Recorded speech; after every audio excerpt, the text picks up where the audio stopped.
Welcome to our channel.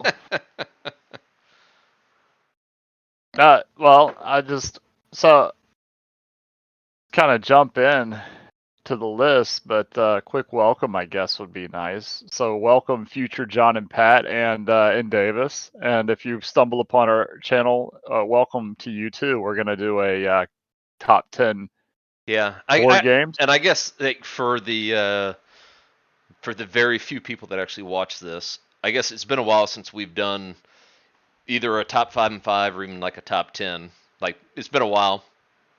We look different. Like Yeah, I've lost a few pounds. yeah, things have changed. Yeah, but wait, so our list changes. The reason we like to just kind of go and update our list and go back and watch videos and just kind of see how our flavor changes over time, what our preferences are. Because I think about half of my list is probably the same. The Yeah. orders just changed a little bit. Well, and I guess like anyone that's like clicked on this video obviously has saw the title that it. But we are doing like the top 10 board games, which is kind of it's a cliche list to do, especially when you got the Kind of dice is. tower and doing it. Because I think we've done other top ten co-op like video games. Like honestly, tried to kind of avoid some of the cliche stuff, just like other people have done it, da, da, da. But then the more kind of think about it, it's like, well, but I go and I search YouTube for other people's like top 10 list because I'm kind of interested Right. in that. So it's like, why wouldn't we do one? Yeah. So, I like to find the smaller channels too. Usually, whenever we're looking at I'm looking at top 10 lists because we just the big guys. You don't ever know if they're like sponsored by something. I don't know. I don't always trust the big ones, like the big Oh channel wait, reviews. do I gotta talk about who's all sponsoring us right now? Raid Davis. Shadow Legends. Thanks, Davis, for that beer the other night. No, I don't know. Maybe they are, maybe they're not. But anyway, I've learned about a bunch of like little obscure games and stuff that I never would have seen watching some of the.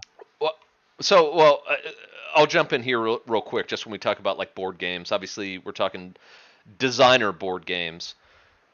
So you were a little bit more not late to the party, but uh, you and me years ago, we played a bunch of board games back in the day, but I wouldn't say anything designer board games. I mean, you and me did Axis and Allies. I think we did a few games of like Tides of Iron. I mean, this was 20 years ago. But I guess when would you say that you got into board games? 2021, brah, 2021. I mean, Yeah. really, no, no. Like, when did I actually start buying them and collecting them? 2021. I've been playing board games with Jeffrey and my brother and his friends, and for about probably I don't know 8 years now. So Yeah. yeah, no, I've been playing games. So a couple of those games were on this list actually. So I think for me, when the gaming bug hit me, because obviously going from Axis and Allies, I- that's more of like a mass market like board game where it's like when people hear board games, they're thinking, oh, you're talking Monopoly, Game of Life, Chinese checkers. right, Axis and Allies was the extreme, like, oh, those board gamers are yeah, serious. I think for me, it was probably 2000, probably around 2009 or 2010, probably around there when I started buying. That's when I remember having a closet where it was like I have a closet and that's where the board games go. And right, and I think at the time I only had 5 or 6 but I would, you know, and I was living in Japan at the time, so I was living in a small kind of house. It wasn't until I came back to the states around 2012 that's when I really that's when that closet became a shelf, right, then became a shelf in the garage for the overflow. Then I got into Kickstarter. Then I got where I went full fledged where I have gone the whole I'm collecting. Now I need to cull, get rid of games, or get rid of game boxes, put them in other containers, so I can make room for other games. Like I've hit that. So I guess so everyone's aware of like our different areas. Yeah, and I'm still kind of pretty new to it. So like your top 10, you had to like break out note cards, and you even had to get your wife to help you put it together and like go Yeah. through your games and stuff. So like you had a ton. Where me, I just have a few shelves. I've got like maybe 120, Yeah. maybe. Well, 120. That's a lot. That is. Yeah, that's not a. Oh, I'm just starting out. I have 120. No, I'm just starting Well, out. I have Catan. You know, no. like 120. That would be, and probably some people would consider extreme collector. Yeah, but it's not though. Like Extreme Collector was like 600 and more probably. Yeah, I think. I don't know. I remember at one point I counted out. Like I was at the 450 mark. Um, that includes tiny games too and small games. But Yeah, mine does too. yeah, And expansions. so John did say like yeah, I did utilize the. I had first heard about it, I think Tom Vassal on the Dice Tower had mentioned it doing the note card thing when you're trying to figure out what your top 10 is. So you would take note cards. Every game that you think may be on the top 10, you would write them on all these note cards until you have a stack of note cards. And then it was I just laid out note cards. And I think there's some technique where you hold two note cards. This one's better than this one. Put that one on the back of the deck. Put this one on the top. Pull the next bottom one up, and you keep doing that until it. I ended up just kind of laying them all out. I think I only made 15 to 20 note cards. Laid them out and kind of moved them around. Now this was probably a month ago that I did this, at least a month, and so I'm going to be looking at the list relatively fresh on what I made that night. I Right. know that I had 3 honorable mentions, and I've got my top 10. We'll see as we go down whether or not I shift some of these, or I don't know where my mindset is, because as a board gamer, man, it's fickle. It's fickle. Yeah. Board games are fickle sometimes. Like you can love something one week, and like the next Then you week, don't. it's like, Hmm. yeah, this is not in my top 10. Yep. Yep. Right there. Right there. Little mage knight action. Yeah.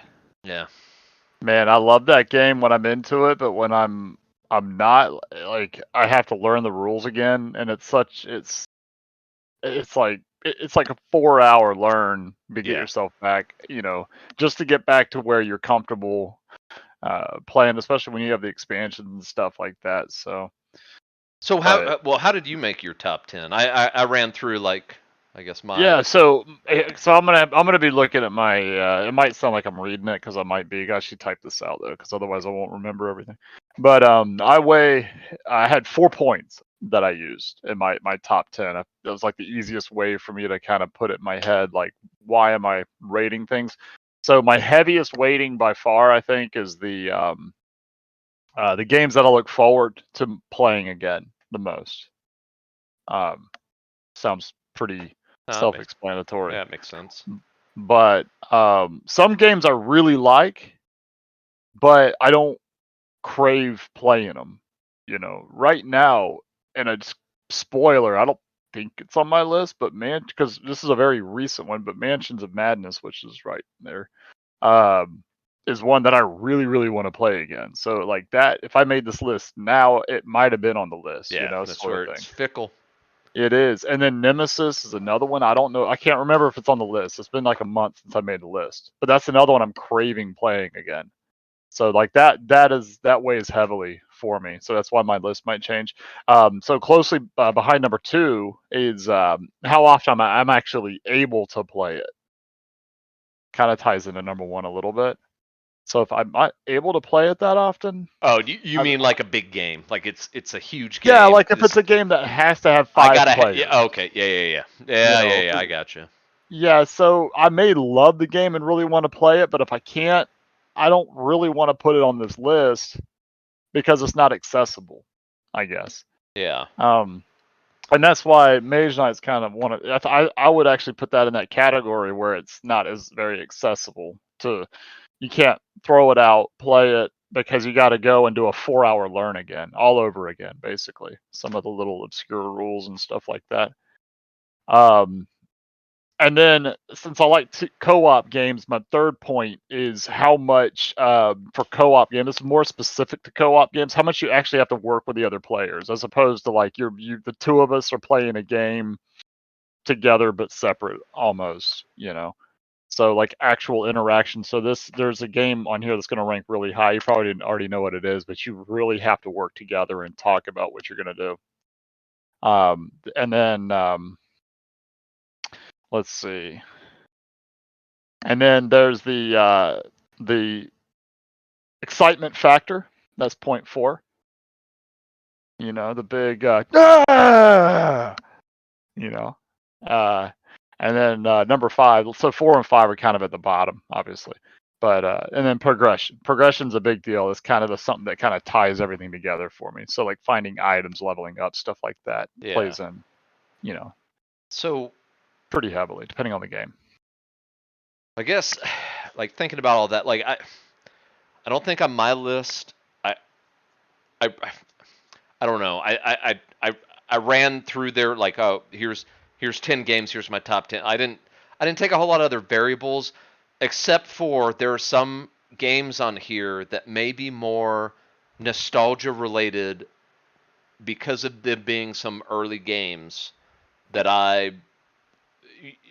hey, this is some of the early games that I got into, and it was like, I love this, and it got me into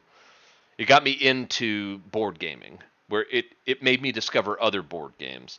So I put this as like, hey, it's my origin, story game. Right. But let me ask you, because this was one thing that kind of came up when I was making my list. Games with similar game mechanics.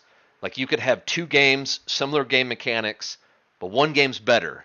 But Right. both games are great. Do both games go on the list, or are some things on your list like game mechanics related? We're like, well, this is the best area control game, so this is what's going on my list. Did that come into play at all? Because I think it did on mine to some degree on some different game mechanics.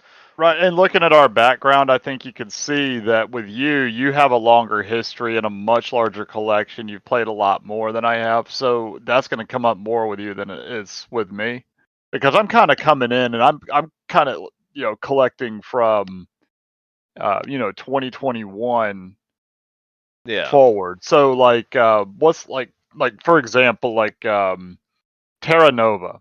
There's a new, what's the space Terra Nova called? I can't remember now. Offhand. You're putting me on the spot. No, Terra Mystica is what you're talking about. Terra Mystica, yeah. Let's see. I got it here. If you're listening right now, like, go ahead and comment what the answer is. Yeah, Gaia Project. So like right now, like if I started 10 years ago, I would own that, and then I would have bought Gaia Project, and then maybe I'm like, yeah, Gaia Project's better. So I would probably put that. I'd probably put it as an honorable mention, or something like that. I think that's where it would come in as an honorable mention. But yeah, so right now I don't really have that issue where you've got a much longer history of collecting games. I could see that on like games that replace other games. If I got into it now, it's the games that replace other games that I'd be like, wow, this is the game. My list is going to be kind of a throwback, maybe. Okay. So and that's where I think video like this, it really, we're making this mostly because you and I are going to watch it, in a few years, and like, we're such idiots, but for somebody who might be jumping in, watching it, like just seeing the background, like a lot of the kind of reasoning behind it, a lot of channels you don't get that, and this is kind of more of a podcasty approach, I guess, but. Yeah. Oh, yeah, that's true. Maybe we should do a podcast now too. Yeah. We could have 2 listeners, you and me, like listening to see if we sounded all right. Yeah, we sounded great. Oh, cool. We got a view.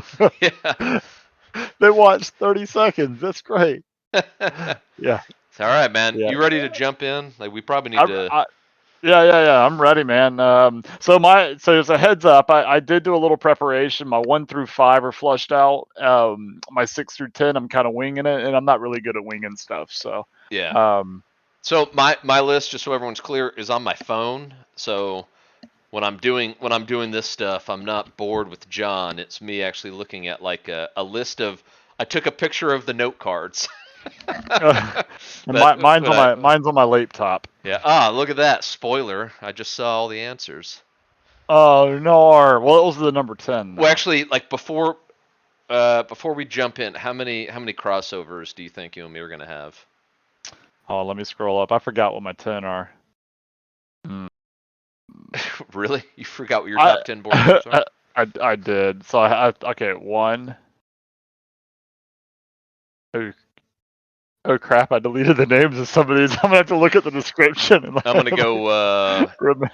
I'm gonna go Two. two. I'm gonna go two, probably Yeah, I crossovers. think two. I agree. I just had to scroll up and see. Yeah. Yeah, Well, since we're both saying two, if we get two, we both win. yeah, we If we do. get We both anything win. outside of two, we both lose. So, Okay. Well, we both come in second. yeah. Um, you want to go first, or do you want me to go first? Yeah, I can go first. Cool. Yeah, I'll go first. So my number 10 uh, is Memoir 44. Like, Oh, nice. yeah, Yeah. just it's probably one of the more simple. It's a simple game, but it's of you and me coming from Axis and Allies or even Tides of Iron. And I even have some heavier stuff like Conflict of the Bear. I never did Advanced Squad, any of that. But Memoir 44 was like, you want to do World War II, but make it really simple. And it's a board game. You're just rolling dice, and very easy. How the cards work. When my kids were super young, we used to play Memoir 44. Um, very very simple, very easy to learn game. Like it is a stereotypical, like it's probably where board games from Monopoly and Game of Life, like the next evolution, it would Hmm. be Memoir 44. Like it is, it's just that little step up. Um, it's simple. It's not rules heavy. Very Right. good game. Like have you now you haven't played Memoir 44. You have it, but you haven't played it. Right. Yeah. Very That's simple. Very simple pretty game. pretty common in my collection. I have it, but I haven't played it. I mean, they even have. I think it's one of the first couple missions where it's like, all right, you got to do a paradrop. So it's like hold all of your infantry 12 inches above the board and drop them. Wherever they land is where the paratroopers drop. Oh, So that's yeah, kind so of neat. yeah, because it's the randomness of the Yeah. D-Day invasion of the paradrop. Right. So it's like you drop it and you're like, oh crap, I got guys way out here by themselves, isolated in this. So it that's one of the few games that I've seen that did that kind of randomness into the game where you're like, Right. uh. So anyways, that's my Yeah. number 10, Memoir That's 44. kind of that's kind of neat though that they do that. I mean, I kind of in a way like a more structured like roll, like a bunch of, and then have you put them where the numbers are on the board, Yeah, I guess. But that would be really that was tedious just too. that's just one mission. Right. Like the other Right. missions are, here's the board. This is where those tanks go. This is where this infantry goes. This is where and you do a standard. It's a 1v1 game. Like you can buy multiple copies and go 2v2, but it is you're versus another player. But it's Right. fun. It's not a you're not sitting there. It's not Warhammer 40K. That you're like, all right, let me measure this or a bolt action or any. It's like, hey, my tanks are gonna hit those guys. Let me roll these dice. Oh, Right. I got the explosions. I got 2 hits. I do need to play that one though. I haven't yet, but I do need to take it on board game night and at least try to find somebody to do two Just players. come over to the house, But, man. We'll play it together. yeah, just it's only 17 hours, it's whatever. But okay, well, cool. My number 10 is Raiders of the North Sea. I kind of gave the answer out a little quick there, but let's see here. Yeah, so it's a worker placement game, 2 to 4 players. And I think it's a lightweight game as well. Pretty easy to explain the instructions, but once you add the expansions, that adds a little bit more to it. I think that the expansions are pretty crucial. But yeah, I think that's the only worker placement game on here, and it has been, I think, replaced. I don't know that it's. I don't think this would have made the list had I done this about 2 weeks ago. Yeah, So, but that was actually probably a close one for me. It's not on my it's actually not one of my honorable mentions either. But I'm a big fan of Raiders of the North Sea. Like I think yeah, all my boxes are like right here next to me. yeah, Raiders, and then I actually haven't played any of their architects or shipbuilders or that. hmm. Raiders, and then is it 2 expansions? I think Viscounts is part of it too, right? Yeah, I'm certain it is. Yeah, Viscounts. I played that last week, and I really enjoyed that one as well. I kind of like the board size on that one Because pretty like well. yeah, Raiders, Hmm. Hall of Heroes. Oh, apparently I love Fields of Flame so much. Yeah, never mind. So, I guess I haven't done that expansion. I'm sitting here talking like I'm knocking out expansions, and I apparently I've never played that one. Like, well, that I like it if I go. If I went out and bought the mat for it. By the way, if you do like Raiders and you have the expansions, get the neoprene mat. this is so worth it versus dealing with a little finicky like Yeah, the you get neoprene. Like cardboard. I'm actually like that on any game.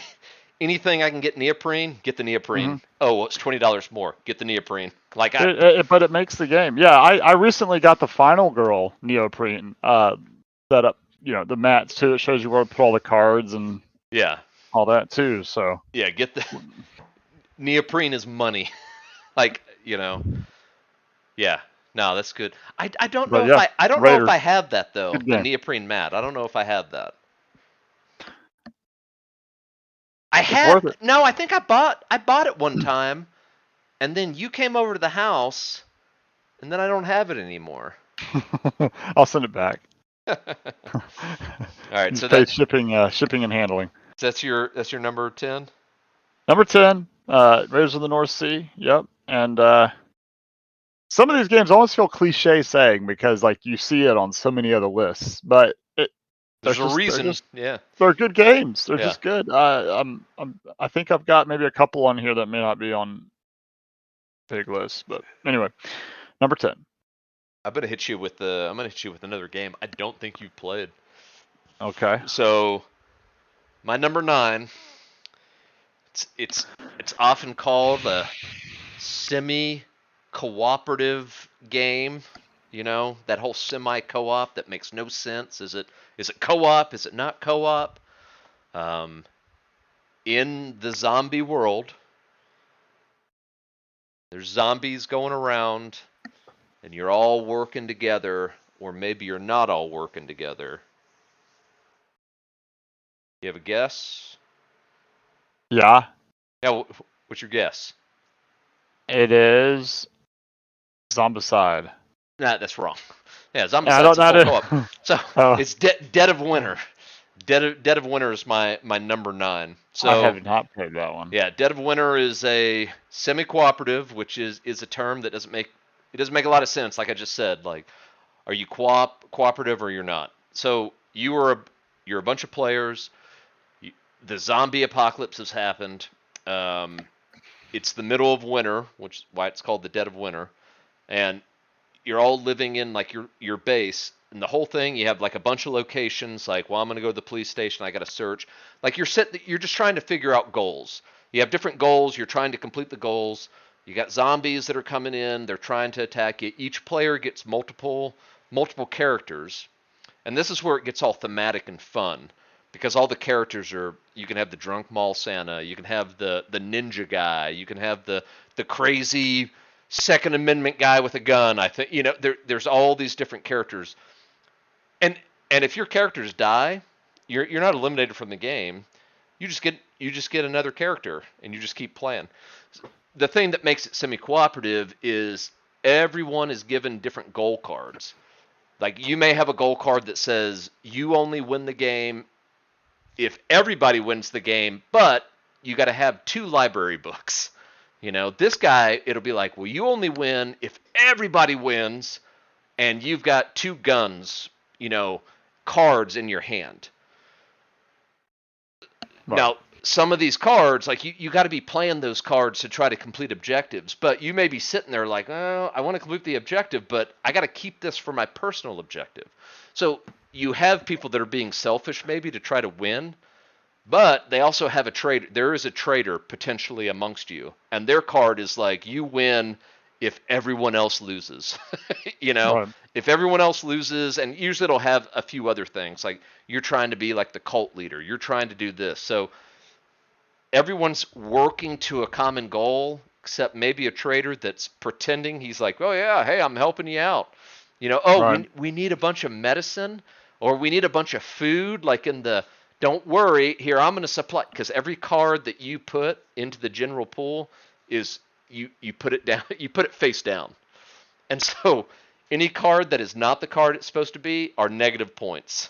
You know, so you could have someone that's like, don't worry, I'm going to give as much food as I can, and they're just throwing junk face down. Then, you know, because you shuffle all the cards and then you reveal them, and you don't really know who put it, but it's like, that's kind of weird that old Bill over here threw 8 cards down and said they were all food, and there's only one food card in here. I wonder if someone's a traitor. And then, you know, the game has all different rules of like, we want to exile this guy from the colony, but there's no player elimination. Like, someone can get exiled from the colony and they have to live outside the colony. It, Dead of Winter is like a very thematic, great game. It's a zombie game, but it's not about really killing zombies. It's about the player interaction, you know, amongst the players. I have Right. had more fun with this game and more like that we've talked about it like weeks later. Like, hey man, remember that time? Remember that time you got frostbite? You know, and you died, but then that guy got bit by a zombie and he got infected, and then he killed everyone in the colony and we lost the game. You know, like Yeah. you just it's a thematic game. So that's my number 9, Dead of Winter. So a note on that though, and that's going to come up in the honorable mentions for me anyway, is that it's kind of like a storytelling game too. Like Oh yeah, there yeah, is a yeah. win, there's a win and losing, and I kind of like that in games too, where it's not about the points. You know, there's a winner and there's a loser, you know. And then Oh yeah, one yeah, of the honorable mentions, yeah. I'm just I'm not a I don't competitive. know, I'm not a competitive player. Like, I like to have but fun. I I'm like to, just and I don't know how you are, but there have been plenty of times in a game I have made the non-optimal choice because I thought it was funny. Like, I've yeah. done that in board games where I'm like, this is not this is not the optimal choice to win, but this is the optimal. It's the Andy Kaufman humor of, I'm going to do this because I think it's funny. You know, I'm Right. making this decision because, hey, and then I'm able to tell a story about what just happened, Oh, as I've had opposed to, that, yeah, oh, I got and 100 victory points, I won. yeah, I've had that in Twilight Imperium. I knew I was screwed, and I kind of kamikaze. I had to leave it early anyway, so made the guy mad. You know, he was pissed off at me. So that brought me pleasure. Yeah, Number 9, Dead number of nine. Winter. My number 9, which is not my number 9 anymore, but number 10 is not even number 10 anymore. Going back to what we were saying at the beginning. So this is a hex-based game with progressive, like character progression elements. That's very difficult, hard to learn. I've already talked about it. Oh, okay, I know. Yeah, Yeah, okay. yeah, and yeah, it's not a new game either, but it is Mage Knight. It's on this list that I did a month ago, but not for long. And not because I don't enjoy the game, but because of reasons I just talked about, and also there's 2 honorable mention games that are going to replace it on my 9 and 10 on this list. So, but Mage Knight is it's like a just a table RPG with hexes. Basically, you start out on a hex and you explore. You go to the edge of the hex map, and when you get there, you use some of your cards in your hand. It's a hand builder, a deck. I guess a deck builder, a hand builder. yeah, I think it's a deck builder. I'm a deck builder, Yeah. but you got your every turn you draw. I think it's 5 cards, and then some of your cards might be movement, some are attack, some are they've got different little abilities, and you can use them sideways as well to do like a kind of a gimp ability, like one move or whatever too. So even though it's an attack card, you can still use it for. I think you can still use it for movement. Again, one of the reasons I don't remember the rules that clearly. After even a month of play, I played it like 3 weeks A ago, and I lot of don't remember now. lot of rules. A lot of rules. A It's lot of very rule rules. heavy. But I will. But anyway, yeah, you get to the edge of the hex. You explore the net. You flip the hex, and you can. There's different dungeons you can go into, or and different places you can take that help you improve your character. And the goal is to destroy castles or what. There's different scenarios or different objectives. The one that I like to play the most is the one where you take out the 2 or 3 castles. It's simple, but but Doesn't this don't the castles actually don't they come in like some hero clicks? Yeah, they got like the little. It depends Yeah, on the and yeah, difficulty of the game because and you you can spin change it. the Yeah, yeah, difficulty. yeah, yeah, Yeah, yeah. but it's such a good game. But the thing is I like playing a lot of different games. The Mage Knight is amazing for somebody who wants to buy a big box game and they want to have just one or maybe a small handful of big games. Like if I could have one game Yeah, if I can only have one game, yeah, it would be a very high content because I would be able to come home from work or whatever and set it up, play it and all that, and I'd be familiar with the rules and keep it fresh. I would have crapped my pants to have this as a kid, yeah, and yeah. I can think of Major as the game that the extreme like. Because I look at it from a war game thing. A lot of people talk about Advanced Squad Leader and the other war game, like extremely rules heavies. But the people that play those games, that is the game that they play. that's And the I game. could see it with like Mage Knight. Like I don't know, I don't play board games. Like I could see someone, a huge Mage Knight player that is like, I'm Hmm. not a board gamer, but Right, I play Mage Knight, you know, right, right. and they play it like religiously, like trying to get because It's so that's good. a replayable game. Like Oh that's yeah, oh yeah, yeah, and there's different characters, there's different yeah, scenarios. The way you because you actually recruit an army too, and some of the characters are better with recruiting armies yeah, than others. Some are better, really kind of lone wolf. And if you go into the dungeons, you can't take your army with you, in like a small tight dungeon, so you got to like conquer the dungeon with just your hero. yeah. And um, but yeah, it's if you're looking for like one game, you got I don't know how much it is, like $100, and you want Well, one it's a game, and hundred you just bucks. want to It's a really, hundred bucks for the Ultimate Edition now, though, yeah, too, the right? Ultimate So Edition, it's yeah, all the hmm expansions. It is. And me, I've had this game whenever the Ultimate Edition came out. Yeah, I bought it. I, I played it like 3 or 4 times. Like I enjoyed it. It's a good game. That had more content that I'll ever get to in my life. I didn't even touch the expansions.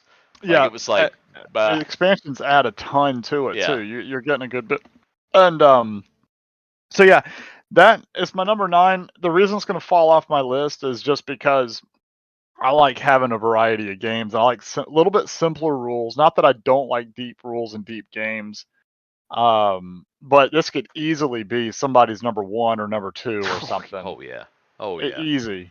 But I recommend looking up some videos on this one if it sounds interesting though, for sure. It's character development on a board game, but without getting into miniatures or pencil paper. So that's my number 9 though. I think I've covered it pretty well. Oh Mage Knight. yeah. Mage Knight. Yep. All right. Number 8. So my number 8. This. That's not my only deck builder, but this is one of the deck builders I really enjoy. It's a fantasy deck builder. Uh, we've played it online. Oh, I know what it is. Yeah. Yeah. What is it? Fantasy Realms. Yeah, it's not Fantasy Realms. Oh, It is. It's it's Eon's. not really a deck builder, is it? Oh, Eon's End. Okay. Yeah, yeah. Eon's End. So with that, let me preface this because this is going to come up later on my list too. some of the games that I'm picking, I'm talking about the, I guess the universe of those games, or like all of the games together. Unless I say, hey, I'm not including this. Eon's End. I'm not just saying, oh, the original Eon's End. I'm saying the Eon's End concept of all games. Now, it's been kind of rocky, I think, with some of their legacy games, but that concept as a whole, Right. Eon's End. So the big thing with Eon's End, just like any other deck builder, ever since Dominion, you're gonna have cards that give you money or resources to buy other cards, and you're gonna give you cards that do damage. Whether or not Dominion had that, I can't remember. But the big thing is you have cards, they give you money, they do damage. So you're sitting there trying to build a deck. Either I can build a deck that's going to give me a ton of money so I can buy better cards, or I'm going to try to build a deck that just a ton of damage. Obviously, you're always trying to get like a deck that eventually does like a ton of damage. Right. The weird thing with Eon's End is you don't shuffle your deck like you do in most deck builders. You're buying cards, you're putting in your discard. When you run out of cards and you need to draw, you just flip your discard over. So there is some strategy on knowing, like, okay, I, I bought these cards and this is where I know that they're at. So you could almost establish, as opposed to, hey, you're shuffling it and it's like, all right, I've got a 20% chance I'm going to get a good thing. No, this, if you can track it, you can be like, Hmm. nope, I know that I'm going to draw like a strong like power card on this. Right. So Right. obviously with that, there's other stuff they did with the attack cards. You just can't play them. You gotta prep them. There's like spell slots. You gotta prep them. You gotta spend money to open up more spell slots, or you spend money to open. Yeah, the more expensive, but they do more damage if you have spells there. You're doing Right. that. You're attacking a big baddie, and the big baddie is not only attacking you, he's attacking a city, and the city has its own hit points, and if that goes away, you lose. Right. If he destroys the city, you lose. Whereas a lot of other games, it's like, hey, if your health goes down, you're out of the game. Like this is nope, you're still in the game. You just you have limited actions you can do. Anyways, Eon's End, like I'm not gonna say I'm my best deck builder, but it's it was a great deck builder. So I enjoyed it. We didn't get into it enough. You know how you play a game 2 or 3 times, you see the game, but you don't really yeah, get the feel for it and start to yeah, you like don't see the look real for you certain don't see the things. mechanics and the strategy behind, like, yeah, I played plenty Hmm. of games where I'm like, yeah, this game's all right, and you play it again and you're like, I'm Yeah, seeing it, I'm seeing yeah, it, this. yeah. Right, exactly. That's kind of where I was. I just a couple more games, maybe even one more game. I think I would start to feel it. And also, I don't know if the digital really. I almost feel like that would be more fun played in. I mean, pretty much all these are more fun played in person, but like especially that one. I'm pointing at my computer monitor, but Yeah, um, it would be more fun played at a table for some reason. I well, don't know. it's just there's a difference between, because we play it online, we had to do the remote play, so Hmm.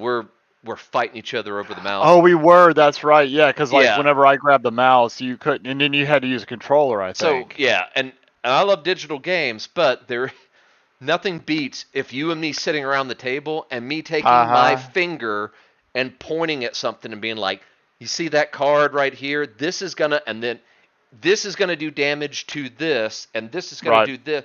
Okay, I'm thinking about doing this to this, and we can do that. Like, we're human. This is how we communicate. And Right. Right. so, yeah, nothing beats at the table playing that game. No, but there are some things, and I know this is an aside, but there are some games, and one of them's actually on my list that I think work equally as well as a computer game as they do as a tabletop. And sometimes I want to play it as a tabletop. Sometimes I want to play it at home in my underwear at my computer. You know, so there are some games that do a lot of bookkeeping and stuff like that for you that are Yes, better, there are and we'll some. probably get into that too. So, Yeah, there's probably but there's probably some on my list. as well. Yeah, including this right there. Frosthaven did not even come close to my list because the amount of bookkeeping on that just ruined the game. Yeah, you got it. Yep. This one's been open though. That's been opened. This one's been open I and opened it played a up little and bit. looked, and it's like, yep, it's all in there. And I closed it, Yep. and I You open it up and go, nope. Close it. like, wow, there's a lot of stuff. Yeah. So So that's number 8 yeah, is Eon's number End. 8, Eon's End. Yeah. My number 8 is a racing game. Disappears off the screen. My number 8 is a Camel racing Up, game. Camel Cup, Camel Up, Camel Okay, Cup. it came out in 2008. Is it by Restoration Games? It is not by Restoration Games. It is publisher is Frager Games, if I'm saying that right. I don't know, but I think the game is out of print now, and I got the copy from my brother, luckily. So, Downforce? No. No, it's dog racing, dog sled racing. Oh, that's the name of the game? No, it's Snowtails. Oh. Snowtails. You got me on this one. I have no idea what It's so good. Such a good game. What you do in Snowtails is you got these tiles. Your map changes. You got these tiles, and you just you can like put them together. And your tiles can have, you have different difficulty levels. So like these trees are bad. You don't want to run into those trees and stuff like that. It this is. Yeah. damages your sled. Things like going around the corners and stuff like that, you got to slow down. You have different checkpoints, very similar to Heat, where you don't want to go too fast beyond certain checkpoints. So it works very similarly. What I like about this game is that I'm going to break out a sled. First of all, it's pretty simple, and it clicks along pretty quickly. So that's your dog sled there, and you have your cards. Yep, and you've got your cards that you can play, and the numbers there are the speed. So you have cards that are 1 through I think 4. So the higher the number, the faster the sled, right? So say your left dog is 3, your right dog is 3. You're gonna go straight. Your left dog is 2, your right dog is 3. You're gonna go. I believe it's 3 spaces, but you're gonna go 1 space to the left since it's pulling to the left. Oh, okay. Okay. Yeah. Okay. And then you also have these little break tokens that come in the little breaks. So like you might use a break of 1 or 2. I'm gonna pull one out and show you. It's a fun freaking game, man. I really, really enjoy this game. Like this is a heavy break. This is a 4 right there. So, and actually I think 3 and 3, and again, it's been a while. The 3 and 3 might mean a movement of 6 or something. I don't really remember. And then you got the break of 4. So 6 minus 4, you're going to go straight line, 3 and 3, and you're going to move 2 spaces because you got a break of 4. You can drop your break. And the goal is to get to the finish line first. Once you pass the finish line, the person furthest past the finish line Yeah. wins. So you want to get a good so but really just reaching the finish line means you're probably going to win. So but it's a lot of fun though. I'm thinking that instead of us saying how many crossovers, we should have said, "Hey, how many games do you think that the other person's going to say that you've never heard of?" And I'd been like 0. Well, it is. I'm like, I have no idea what I have. It actually makes me happy though that I can find games that you haven't heard of though. So Yeah, that's no not. idea. But it is a 2 to 5 player, so it's kind of cool that you can get 5 people, and it does click along pretty quickly as long as people can hurry up and pick their stinking cards. Yeah. About an hour long. This is like one of the few games where the time estimation's about right. Hour per But yeah, player or hour per game? an hour per game, as long as people pick because you're gonna draw your cards. You got your cards in your hand with the speeds on them, so you might have like a 1, 3 ones, a 4, and a 5 or whatever, and you got to just figure out Yeah. how you want to put them in your sled so you turn, you don't go too fast and all that. So I like it a lot better than Heat. If you can find a copy of this, it doesn't rank as well as Heat if you go to BGG, but I think it is much better than Heat, Yeah. in my opinion. What is that thing worth? Like $500 out of I print? have no clue. It's out of print. I don't know what it's worth, but I'm not selling it. So actually, I would. Somebody offered me $1,000, I'd sell it. Plus shipping. But that is my number 8, Snowtails. All right. My number 7 is also going to be a deck builder. This one is also going to be the fantasy kind of concept. It is not a co-op though deck builder. It's everyone for themselves in this game.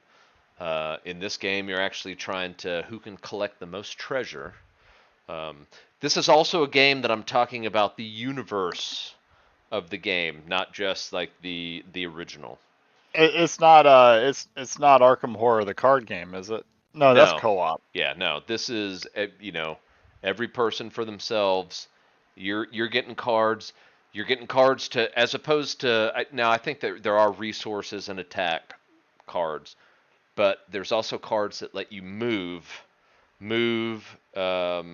attack, and buy other cards. Like it's with that. So because you're also trying to move on a grid, or not a grid, but a game board, to try to get as low in the dungeon as you can to grab treasure and then run out of the dungeon. Clank Catacombs. It's Clank. It's the original Clank. Oh, Clank. And with this, like so Clank, I'm including I'm even including like the Clank co-op Acquisitions Incorporated, which that right there is a great game. But just Clank by itself, like it's great. I haven't played Clank Catacombs. Like it interests me on the random dungeon. I like that. Right. Like that's where I'm like, Right. oh man, I wouldn't.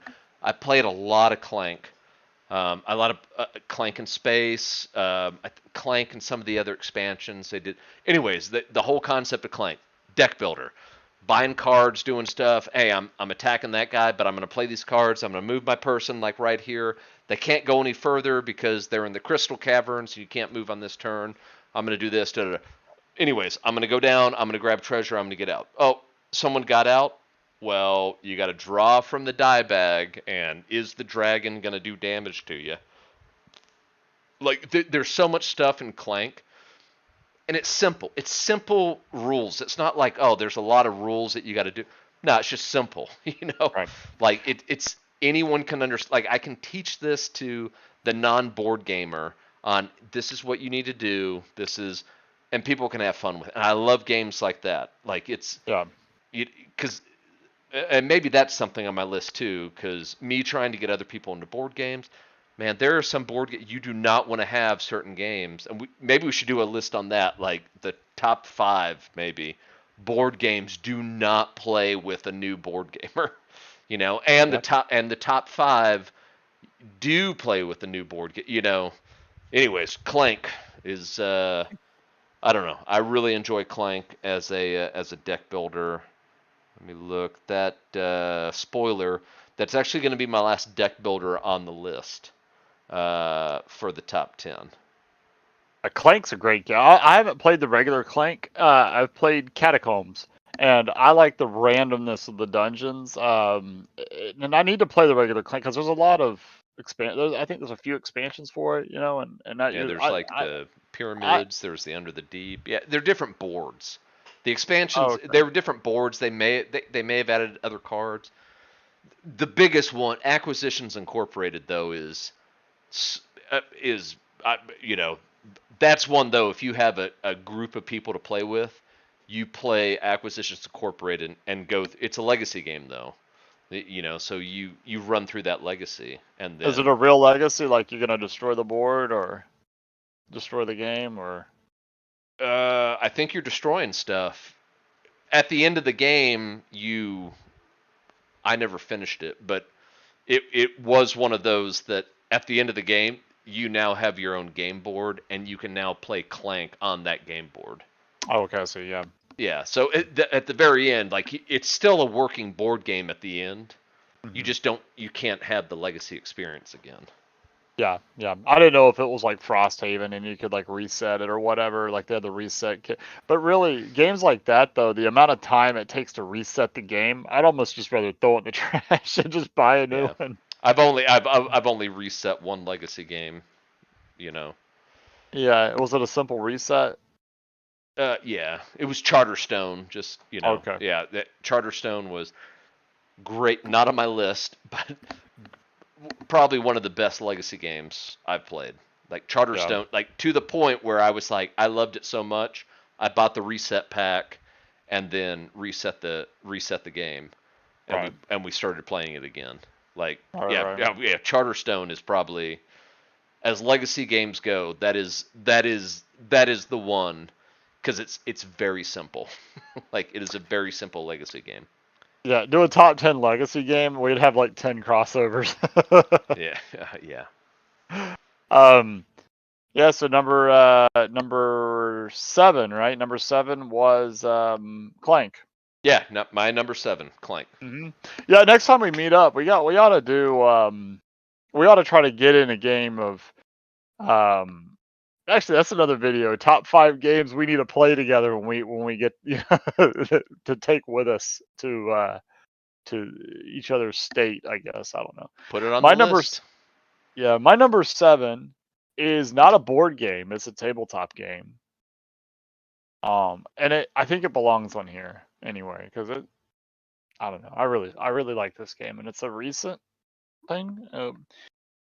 It's a it is so it's a miniatures game. Oh It man, is you're about to have some angry comments. Like it is a the two one person in our comments like, it's a board game. It's top 10 board games, not top 10, not top yeah, 10 Warhammer games.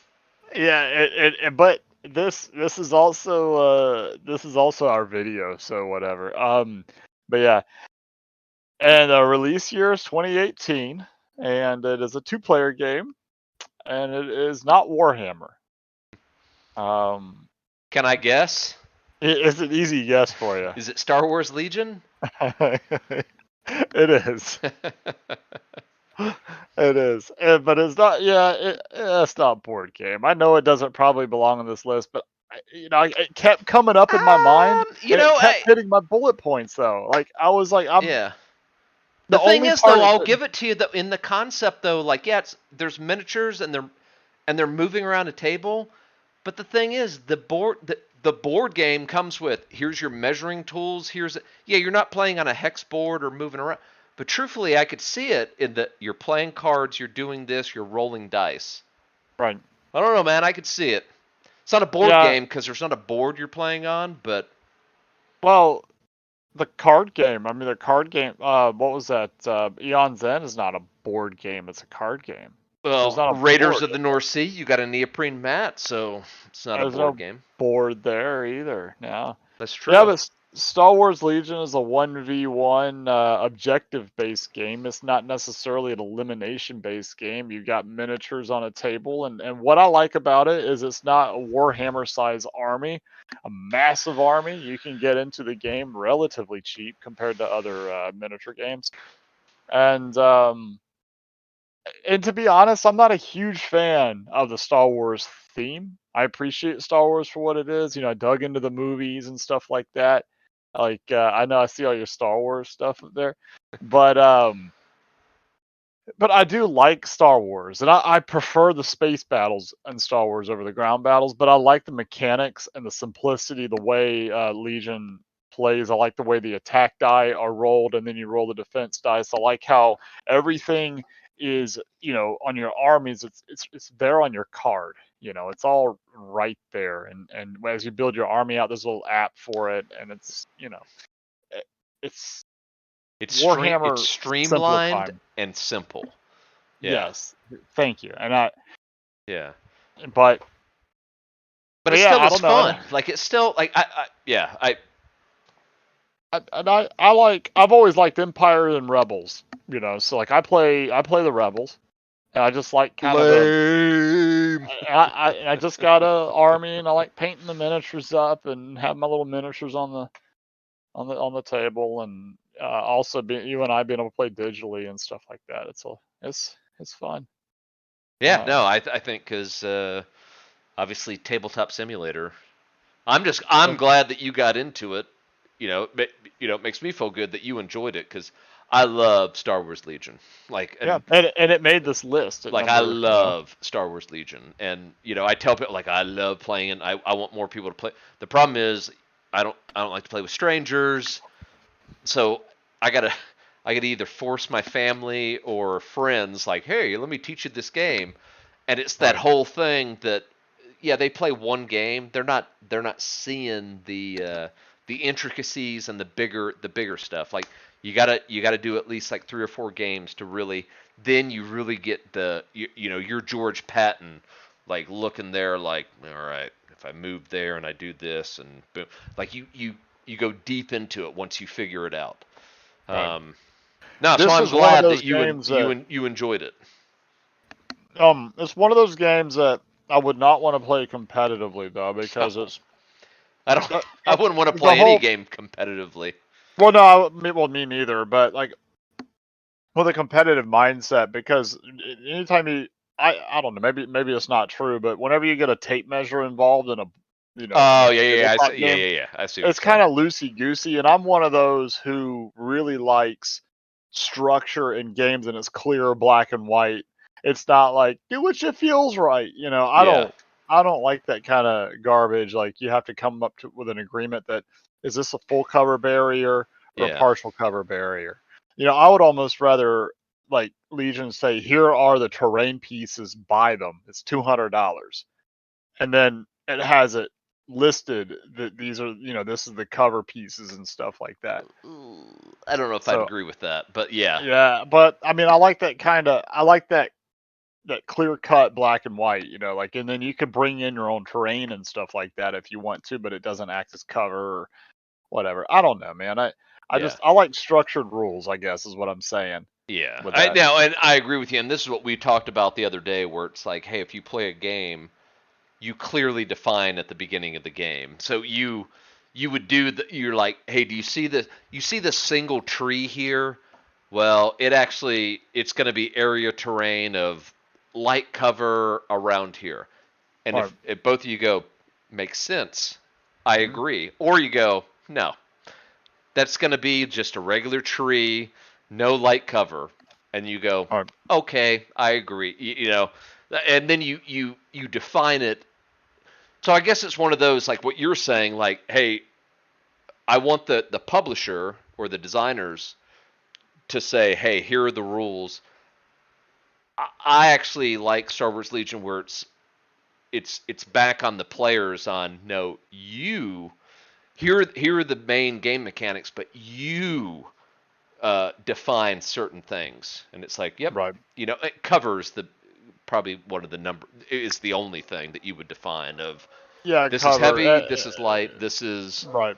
this is how this works, and you both agree, you shake on it, you play the game. Hmm. You know, Yeah, but I think it's important though to define that at the beginning, especially if it's somebody you don't like. When you and I yeah. are playing, It doesn't matter. Like I'll we'll be like, throw bah, whatever. yeah, Thematically, we'll like do it. there's yeah. If you did a good flank on me, and I'm like, Hmm. well, one of the line of sight is touching that concrete. Nah, man. Like it's all. I'm out of cover. You did a good flank on me. Yeah, If you're playing a stranger, playing competitively, those people are gonna be like, no, they're gonna right. neck beard it up and Yeah, grognard it, and it's like, right. okay, man. Like Yeah, that kind of. they're gonna But metagame it. I guess you just don't play with those people. But it's one of those games I can't. I guess when I say competitively, I guess I don't want to play too seriously. I think a lot of the Yeah, that's fun how I am. for me comes from, well, it's a staircase. The guys can peek their heads and their guns over and aim and shoot. Like, yeah, they can see past it, Yeah. or whatever. The thing is, I think you and me both, we don't care about losing. But No, I just enjoy the story of it. yeah, there are many people out there that they very much care about losing. And Now I will say. I'm just gonna Mhm. say, a lot of the people that I have run across that they are super competitive and they really care about losing. typically are losers in life. Like, I'm just saying. And don't watch I'm our just saying. videos. Typically they're also they're losers. And so Yeah. this is the one thing, this is the one thing. Oh, I can get that giant Mech Warrior Titan, in the Xbox game back in the day and walk around and crush everyone. Just Like, strafe and shoot. yeah, I Yeah. want that cuz I'm the, is it OP? Yeah, I want it, Yeah, Yeah. your life sucks, doesn't it? Nah, man. My walker's foot is in cover. He gets to cancel an attack Yeah. dice. His It's foot's like, in cover. all right, man. Like, Yeah. if this is what brings you joy, okay. Oh man. But I don't. It's a lot of fun played casually. Um, and also I'm getting into painting so too. So I'm enjoying painting my little dudes and putting the army together and putting it in the app and all that. So, but yeah, that's my number. What number is this? Number 7. Um, Star Wars Legion. All right, so I'm on number 6. Number All 6. right, so my number 6 is actually also going to be a Star Wars game. Oh, nice. Yeah, but it's going to be a grand strategy Star Wars game, and it's going to be a straight board game. I mean, this one actually has a board that you move miniatures around on. Um, but Oh, it oh, is I know what game. it is the Grand War Star Wars game. It is Star Wars in a box. It's Star Wars. Who's guy? Rebellion. Rebellion. It is. It Yeah. is. Yeah, it's Star Oh. Wars Rebellion. Like, this is a 1v1 game, or they got rules for 2v2. Like, I don't know. Maybe that would work. You know, 1v1. Yeah, I mean, Empire versus Rebels. If you go 2 players, it's one person's the admiral, one person's the army general, and then the mirror image on the other side. It's a 1v1 game. Like, Yeah, it doesn't sound like it would be fun and to and 2v2. and it is not just oh, I'm gonna move things here and roll dice. Tons of cards, tons of cards, tons of missions that you're doing, tons of little strategy. The big thing is the Empire is they're just trying to discover where the Rebel base is on this whole galaxy map. Um, the Rebels are just trying to run the time out. Uh, and there's other objectives, I'm sure, but they're just trying to run the time out on not being found. It is one of those games that I've played on both sides, the Empires and the Rebels. As the Rebels, when you got to pick where you want to put your base, you look at the galaxy and it's like, oh my gosh, man, this is a tiny little galaxy. Where am I going to hide myself? I guess I'll go here, you know. And then you play as the Empire and you look at the map and you're like, oh my gosh, this is a huge galaxy. How am I gonna find them like in this galaxy? It's so funny like playing on both sides where it's and you feel that we were like, uh, you feel both of those emotions like like it. Yeah, Star Wars Rebellion, like um, uh, this is something that I think what's the Lord of the Rings War of the Ring would probably also be up there in the grand strategy of an IP of like So, being thematic. I'm more of a Star Wars fan. I've played this more, and I enjoy. I've played games where I've turned Luke Skywalker to the dark side, like as an Empire player, and then Luke Skywalker is now with me, and I'm I'm going around and crushing like planets with Luke Skywalker, or you have people that go and Boba Fett captures Han Solo, brings him back, and Han Solo becomes like a Sith player, or Boba Fett captures Princess Leia, but then the Rebels do this huge rescue mission to get Princess Leia, like and so yeah, you can actually run all those scenarios within a game when they're trying to find you. So oh all yeah, this yeah. happens There is while they're trying to find you. huge thematic stuff going on, like. Hmm. I'm still listening. Like I'm gonna heck, I start. think you could probably turn R2D2 to the dark side. Like there's Yeah, there's cards you can play like, hey, if I roll this check and it's successful, whoever I'm attempting it on turns to the dark side and they come to my side. You roll dice and you're just like, Princess Leia's now on the dark side, and the Empire player pulls her over. So then Princess Leia is. You could tell it's one of those games. If you play it and enjoy storytelling and doing thematic stuff, you can make up so many stories and tell so many stories. Like, it's not a game. You don't sit there and replay episodes 4, 5, and 6. No, you can relive that stuff. Or you can sit there and like, all right, I'm gonna go like, let's try this, let's do this. I've had it where it's like, all right, I'm gonna build the Death Star and I'm gonna blow up this planet, and you blow up a planet, and then the rebel player is like, man, my rebel base was there, and it's like, I win. Like, your rebel base just got blown up, and then it's like, what was the planet? Yavin 4. Yeah, like, it's like huge Star Wars like nerdery going on. Like, yeah, you put your rebel base on Yavin 4. you know or you Wasn't the put your rebel? rebel base on Hoth. Like, it's the whole thing where it's like, or do I put it on Dantooine? Yeah. Because it's not. Dantooine is too remote. Like, there's tons of like Star Wars nerd stuff that you can do in this game. It's great. Jeffrey actually put his when he was playing against a friend of his. He was playing. He put his on where it actually was in the movie. I guess was it Hoth? Yeah, Hoth. Yeah, he actually put it on Hoth, and like he never could find it. And I think Jeffrey was like, "Oh, it's where it is in the movie," but the guy's like, "I don't. What's Star Wars?" Yavin 4. Yeah. This is one of those games, though, that I think if you and I had to pick 5 games, like we had a weekend and we're going to play 5 games together, I think this would be up there. This would be way up there. It would take us a weekend to play it. It wouldn't take a whole That's weekend the to only play it. downside of this game. It's an 8-hour game. It's 3 to 5 hours, I would say. Like, you can't. I'm sure there are people that have knocked this out in like an hour and a half, but like, for Yeah. me, the average to me is 3 to 5 hours. Like, if I'm teaching someone that's never played it before, 5 hours. Which isn't bad, Right. considering we used to do 12-hour Axis and Allies, which I don't know how we did that back in the day, but like, You split sessions. I mean, we had to. You'd leave it laid out in the living or dining room or whatever. yeah, and we go get like Hungry Howie's pizza or whatever that was, and Uh-huh. Dude, that game. Yeah, man, that's a whole. We ought to just make little rant videos on old school stuff like that we go back and watch, and that one person who appreciates our videos. I know. Thanks, Davis. Yeah, thank you, man. Subscribe to our Patreon or however that works. All right, my number 6, Star Wars Rebellion. My number 6.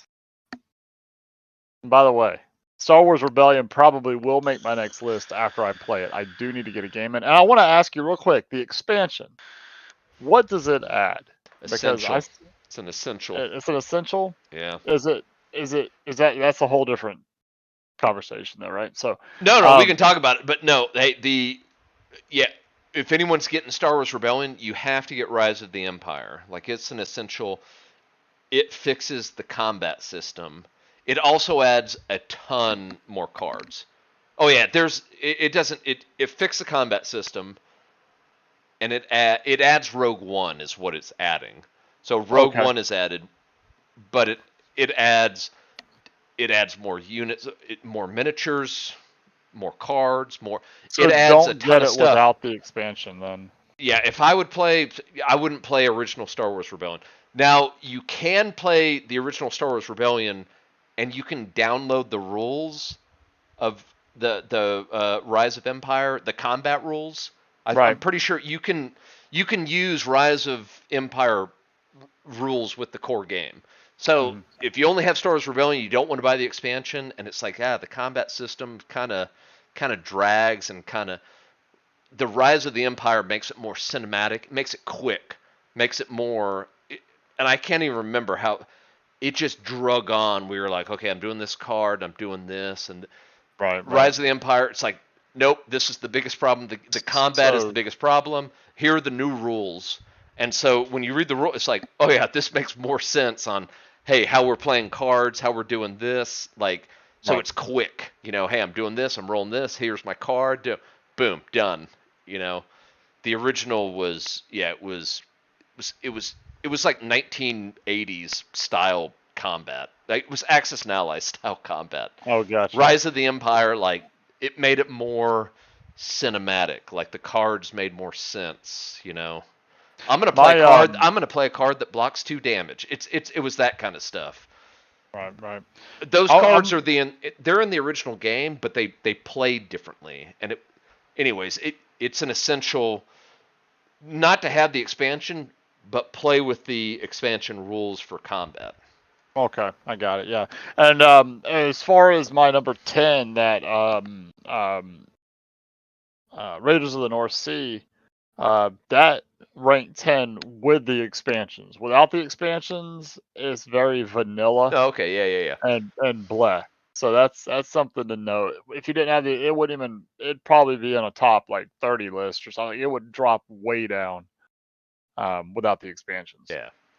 And that's like So my whole thing, like it's the universe of expansions or different game. Yeah. yeah, yeah. I think I'll clarify that on future. But the next game for my number 6. I only play it with the expansion, all the expansions. But it is a draw and write. And let me. I meant to do this while we were. It is a draw and write game. Drawn right, huh? Uh-huh. I ranked it really, really high, actually. It's about a mid-weight in terms of it's 1 to 6 players. It takes about an hour to play, half Say, hour if you're is quick. Burgundy in the title? Let's see. No, I'll let you know if you get it right. It's 2021. Actually, that's a lot more recent than I thought. 2021 release. A drawn right, not a rolling right. Yeah, it is a draw and write. And it is a Roman I know what it era. is. Hadrian's Wall. It is Hadrian's Wall. Yeah. And I was being sarcastic about the expansions because there are no expansions. But that is a draw and write game. And the reason this ranks so highly, one of the biggest reasons, I love this game. One of the biggest reasons is when I'm ready to play, there's only a few components that I need to break out in order to play. So I could be having coffee in the morning or something. Here, this is 80% or more of the game right here on these 2 pages. Page number 1, and I'll have page number 2 here in a second on those 2 pages. Dude, That's it. yeah, the thing is though, if you've never played the game and you look at those pages, that is a It's lot. terrifying. Yeah, that Yeah, it's scared terrifying me looking. to no end when I looked. I was like, "Oh my gosh!" Until But you it's not figure it as out, and it's like, "Oh, it's simple. this is the It's simple simplest once you get game." it. Yeah, but it's So not like simple. Feast for Odin. Like, so spoiler, the honorable mention that would take the spot is not on the list because of how many pieces and how much board it takes up. That's why it's not on my list. It's like this game, like if I'm gonna reach for one, I'm reaching for this one because it's 2 pieces of paper, it's like a couple of meeples, and a few cards. And that's pretty much it. You've got this little thing that goes on there too, but that's everything in the game. Yeah. A small box, easy, condensed to that. But this is a draw and write game where you're after points. So if you don't like games where you're just trying to get points, you may not like this one. Uh, it is multiplayer, 1 to 6 players, but it's one of those games you're not really playing with the other people. And actually, you and I have played online where we just put the camera towards the Yeah. paper, and that was actually pretty fun, though. Yeah, We kind of it played it, worked. and Yeah. um, but the only player interaction is with the traders, I think, or something like that. Yeah. Like the other player would draw it and put out a trader, and you draw and put out. You can pull resources from each other's traders or Yeah. something. Yeah.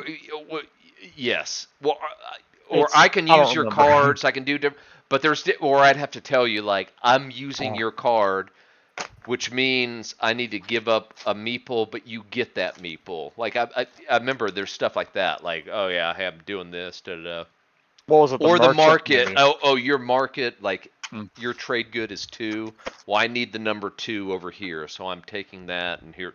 Yeah, so there is no. I don't think there's any nasty player interaction. I don't think No. there's.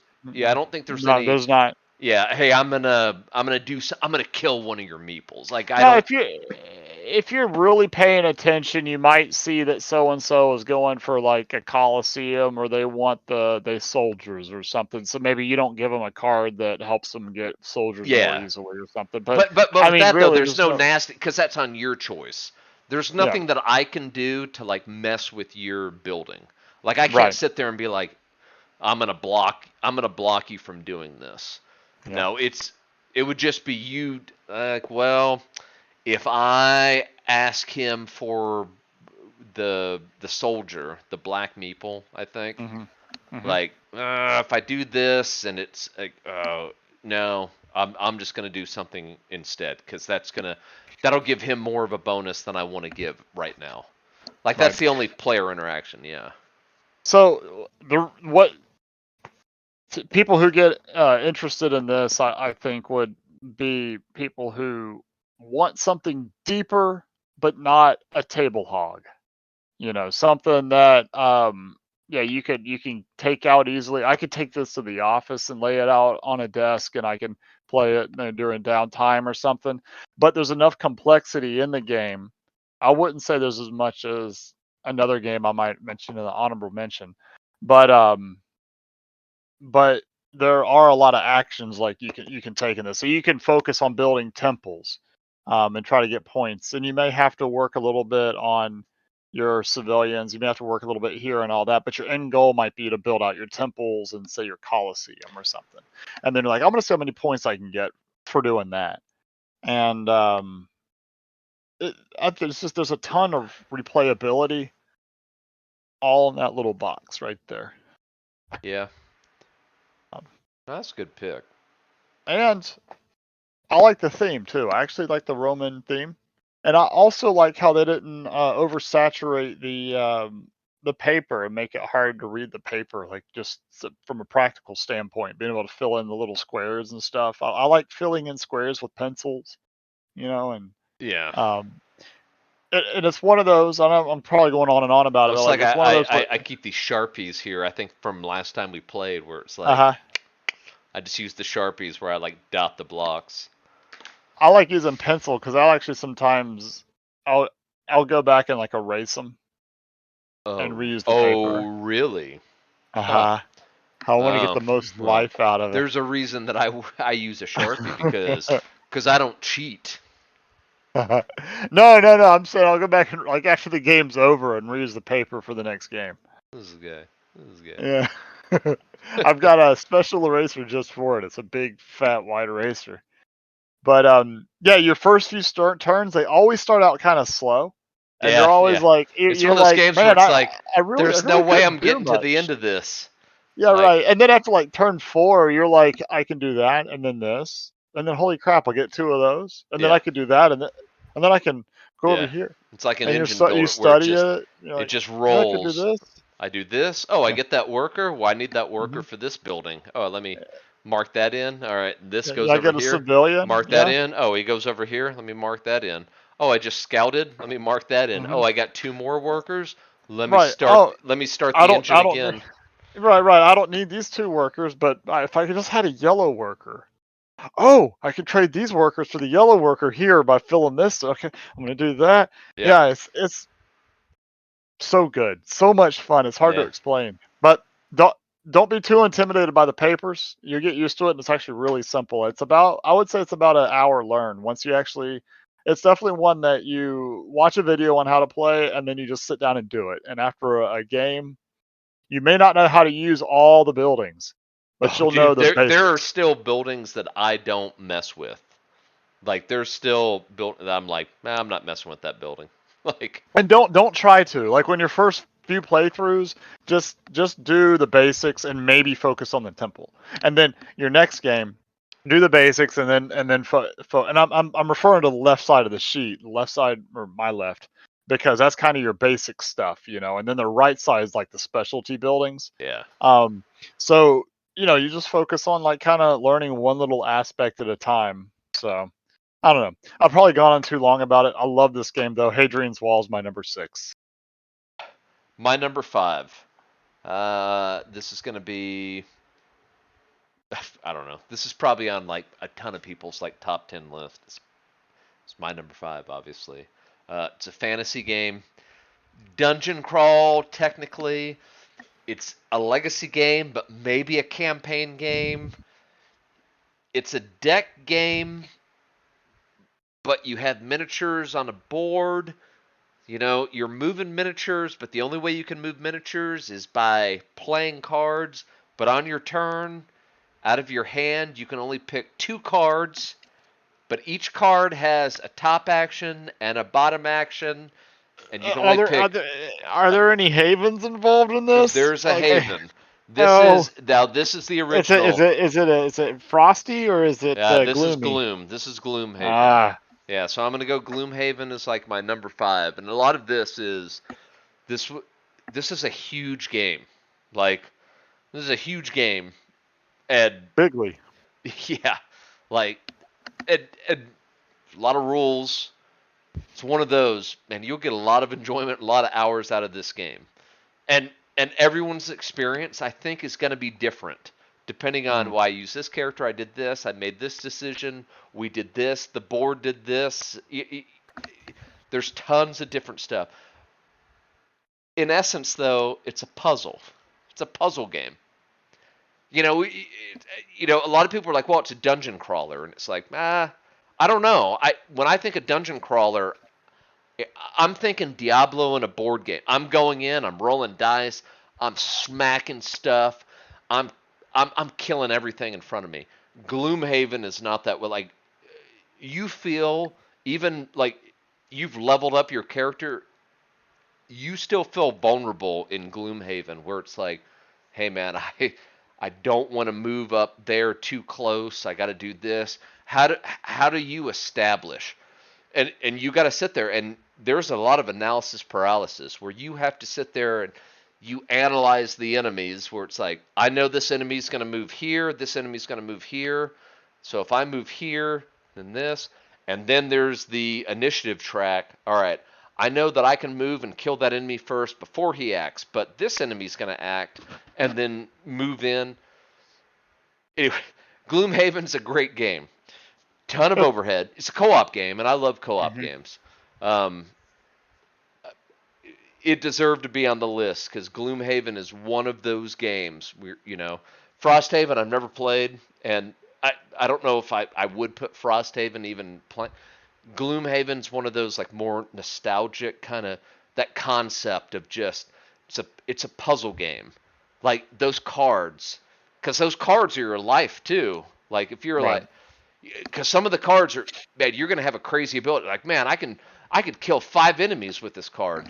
Yeah, you can, but that card though, you burn it. You got to toss it from the game.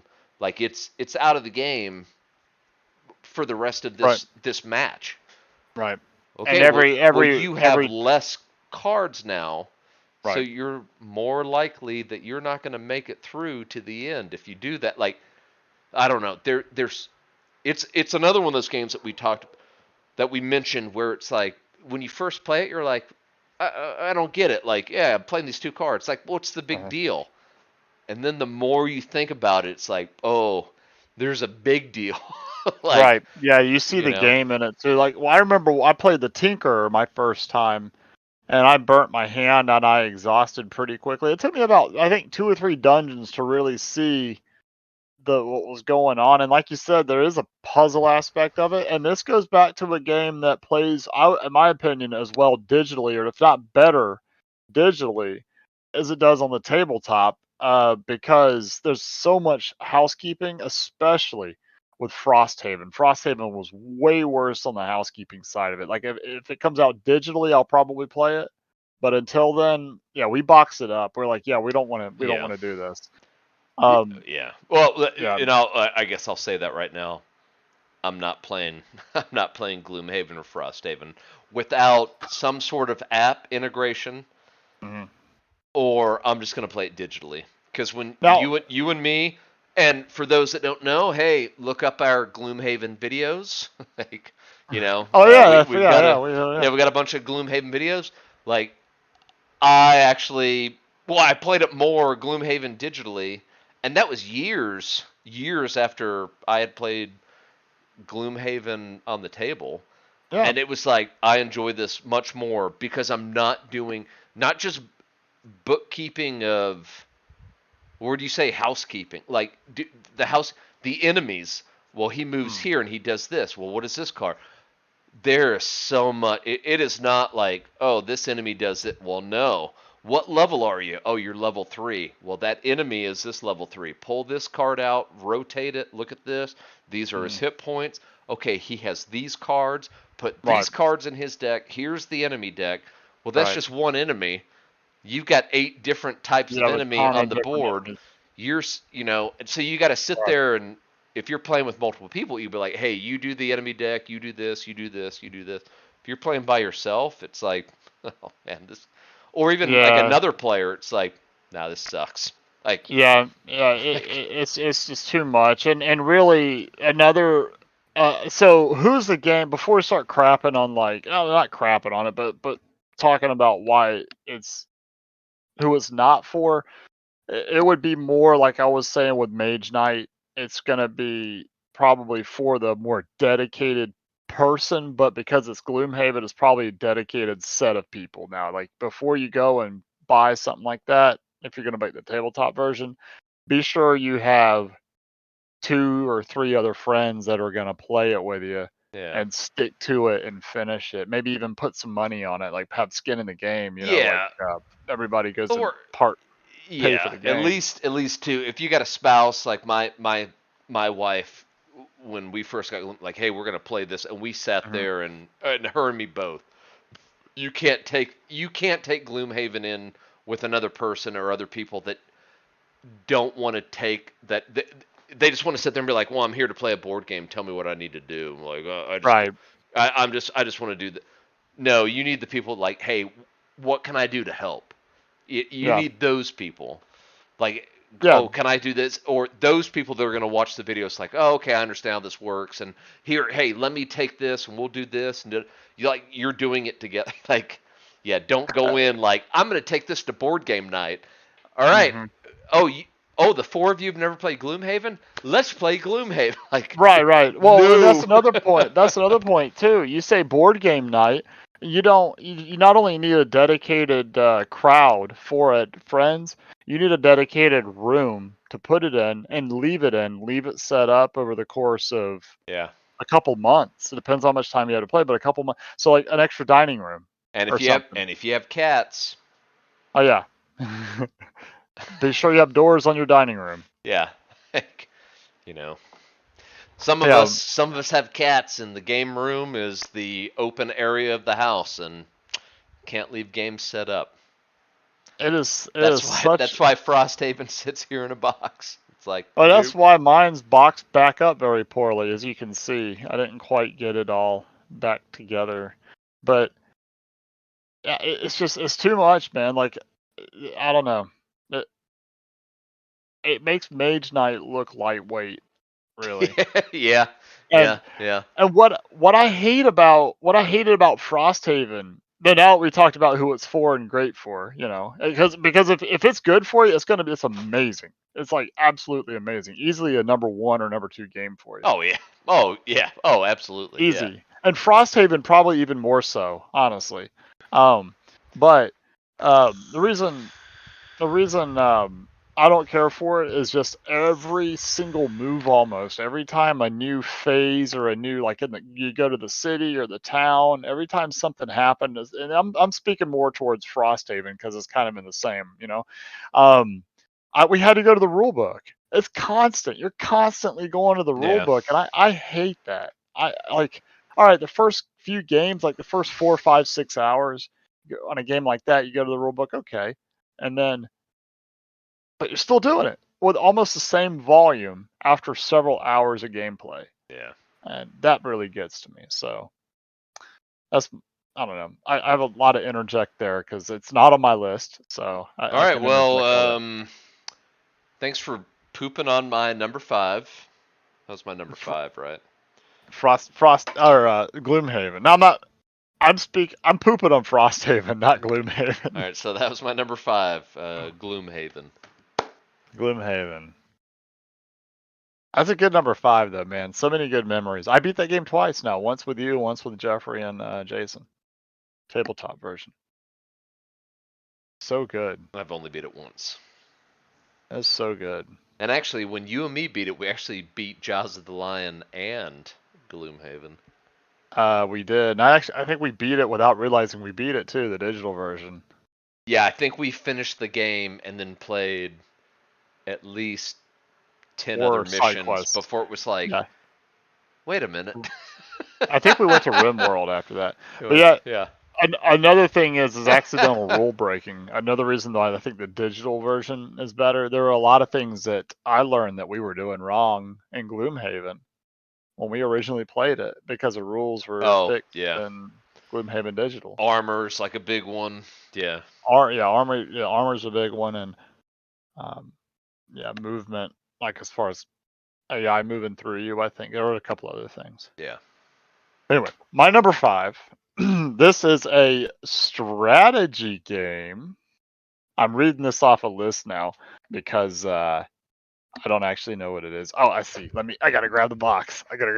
But this is a strategy game that I learned about from my brother, and even though the condition of the game may indicate that I've never played it before, I've played another copy of it. 2019. There's a couple of expansions. There are actually 2 expansions. Sandcastle Games is a publisher. This game is played 2 to 4 players.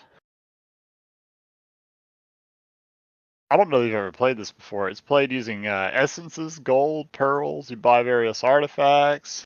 7 Wonders. No, the game is Latin for arcane things. Res Arcana. Yes, Res Arcana. Good thing I know Latin. Res Arcana with its expansions, and it happens to be shrink wrap still because I have not played these copies yet, but I do have them on the shelf. One of these adds like pearls and some other stuff. So Yeah, I've never played it. yeah, I just kind of see. Yeah, and actually, I didn't even own this when I wrote this out. So like, I was sitting here like having to look up on Board Game Geek like a backstory because I actually typed it all out, and I'm not going to read it now, but I will read why it's my number 5 pick though. It is it's versus, and it's a race to 10 points. Which, when it comes to points, is kind of my favorite approach to points. Going but it's not like 100 or 200 points or whatever. You're not just going for infinite points. There's a cap. It's a race to a certain number. But and it's game. So one of the big things is easy to get to the table, generally speaking. As engine building aspect of it, I really like, and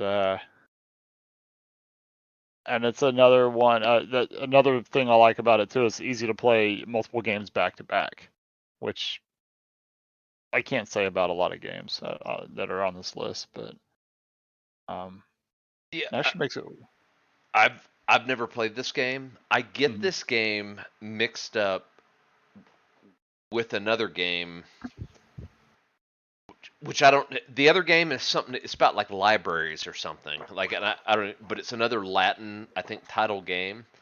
And so whenever I hear Res Arcana, like I'm always like, oh, it's that's the because I think I've said it to you. You're like Res Arcana. I was like, oh, the library game. You're like, oh no, it's this. And I was like, whoa, I get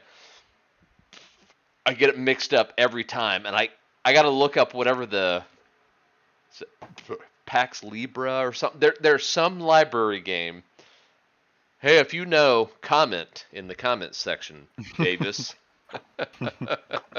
Like Yeah, there's some other game that's like a Latin term also, so I get these two mixed up all the time. But Res Arcana is one that I honestly I would be interested in trying, and there's not I many games that I would be interested in trying. So that right and there is a seal of approval from Pat the Bruce. that is Den the Bruce seal of approval. I'd be interested in trying this. But yeah, you gain your points by picking up different locations, which do different things, like give you different types of elements. You use your elements to purchase artifacts, and well, I'm showing you the wrong side here. But yeah, artifacts and stuff like that. I don't know. It's hard to see with the camera being so crappy and it's dark in here, but yeah. Um, I know I'm not describing this game really well, but it's a lot of fun though. It's fun. That's all that matters. Look it up. Look it up on another channel that doesn't suck at describing videos or games. Go elsewhere, people. Leave now. Leave the You you channel you now. you've listened this far, but like we're done with you. Get out of here. Yeah, Davis. I watched the whatever the not the demographics, but the viewography or whatever, and it's like, oh, we made it to like number 5, and then the one viewer just logged off. Damn it, Yeah, Davis. you pick your mage, and I don't know, man. It's hard to explain, and you don't really you can attack other players directly, but the way the attacks work, I kind of like in this game. It's not so much, if I remember correctly, because it's been maybe like 6 weeks or so since I played it. Like, you don't go, okay, Pat, there's 3 or 4 people at the table. Pat, I'm gonna attack you, and I'm gonna target you and mess you up because I don't like you or whatever. You like your dragon or whatever attacks, but it attacks the whole board, kind of like in King of Tokyo. So um, I thought the game was about librarians. it's about resurrecting arcanas. Oh, I'm mixing this up with another game. But sorry for the crappy description on that one. I had it all typed out there, and I think that actually made matters worse. So, but that's Res Arcana. My number 5. Great game. Um, yeah, All right. that's it. My number 5. Sweet. My number 4. This is actually, I think, the first worker placement game that I've thrown on here. So this is a worker placement, I guess you could say Viking game. But it's not the game that you've mentioned before. Oh. Yeah, so this is Ah, man, I'm trying to think I mean it's what it might yeah, be. this is a weird kind of it's worker placement, but the thing is like you have a giant board and you're Feast putting for Odin. yeah, Feast for Odin. That's Ah, yeah, boom. And like sorry right if I ruined it for you. no, you didn't cuz like right now there's probably going to be a giant board that's going to be showing.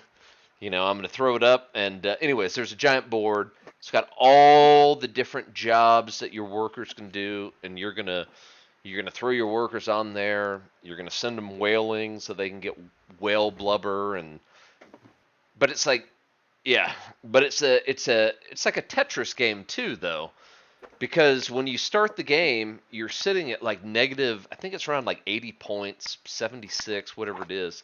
Mhm. And you're trying to cover up your board with little Tetris pieces. Yep. Yeah, you got to start out with all those negative points on your board. Well, that's Newfoundland. That's an island. Well, I know, but it was at the top of the box, Oh, and yeah. I don't want to There's dig. islands you can go to also to give yourself more negative points for you to cover up. But you've Yeah, got your starting board, and it's as you're playing the game, it's hey, I'm gonna go do this, but you're gonna get different pieces. You got to feed your people though. Well, I'm gonna feed these people fish, da da da. Or you can, I'm gonna. Can't you put the fish in the? Yeah. Yeah, that's the That's board the right main there. board. Yeah, Yeah. that's the one you start on. Yeah, so the old green, it's the old field. It's just a field, and you're trying to fill it all up. But you can also sit there and, well, I'm going to send people to go mining and cut down trees so I can build a building. And you get these big old blocks, cardboard, that then you can put on that tile to cover up as much as you can.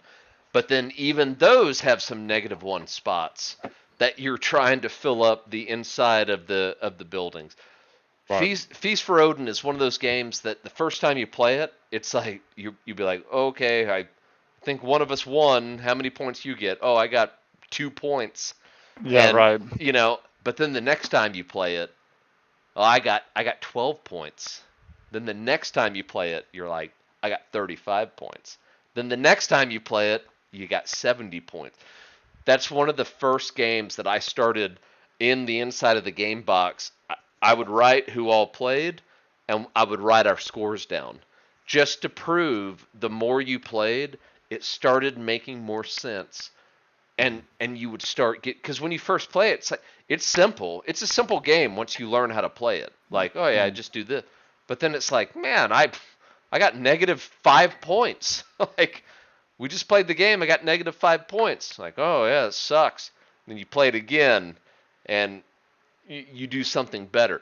So, I don't know. So many different like avenues like that you can go. Like, well, I'm gonna do this. I'm gonna do this. I'm gonna do this. But you always are trying to, like, once you realize like you got to focus on covering up those -1s and whatever you can do to do that, it's a good game. It's also a good solo game, I think. I'm not a solo Yeah. player, but it is a good game that you always want to beat that score. Like, what can be the highest score that you can get? I ran it solo on my first play. Well, actually, my only play. I played it once so far, and when you learn the game, it's heavy. Like I kind of got tired a little bit. I'm like, yeah, I'm gonna come back to it. Like I'm playing, and I, woke up in the morning, had a cup of coffee, and finished out the game. But I was gonna put that on my honorable mention, but it's kind of similar in a lot of ways as Hadrian's Wall. But it has more. There's a lot more depth to it, and there's actually more you can do in it, and it's more Tetrisy with filling up all the -1s. And Hadrian's Wall doesn't give you like default negative points either. Um, in my opinion, all this. I don't know. You look like you don't agree with me. Go ahead, let it out. Let it all out. Hit me. Well, uh, Hadrian's Wall is not on my list, so yes, I by that I disagree with you. Like, I But I've only given it one play though. You just made a point that you need to play it a few times. yeah, yeah, yeah. So, and Oh, I yeah, yeah, put yeah. Hadrian's Wall on this list, and I've got at least a dozen or probably 20 plays on Hadrian's Wall. Oh, So yeah, yeah, yeah, yeah. it's not really. That's why I wanted to go ahead and say honorable mention, and it could end up replacing Hadrian's Wall.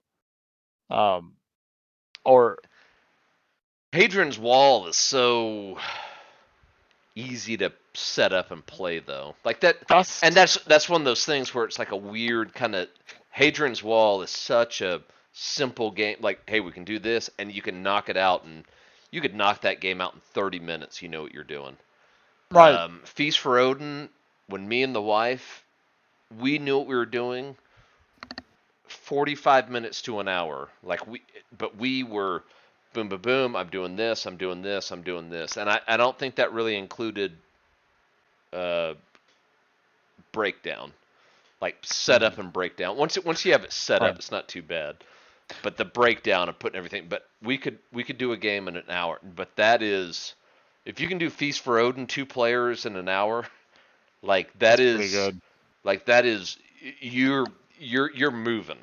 You know. Right. The no paralysis analysis. Yeah, like you know what's going on. You're knocking stuff out. Right. Like you're gonna be minimum 2 hours normally um, for early games. Minimum. So why would somebody? Maybe I shouldn't be putting Feast for Odin and Hadrian's Wall side by side like an either or. That's probably a terrible thing to do. But like if you were gonna buy one, obviously you'd pick Hadrian's. I mean, you pick Feast for Odin, and right now I'd pick Hadrian's Wall. Why? Why? Just the simplicity of setup and play. Right now, if I had to choose, if I had, you have this much money, pick one of these games. Uh, I don't know. Maybe I'd pick Hadrian's Wall.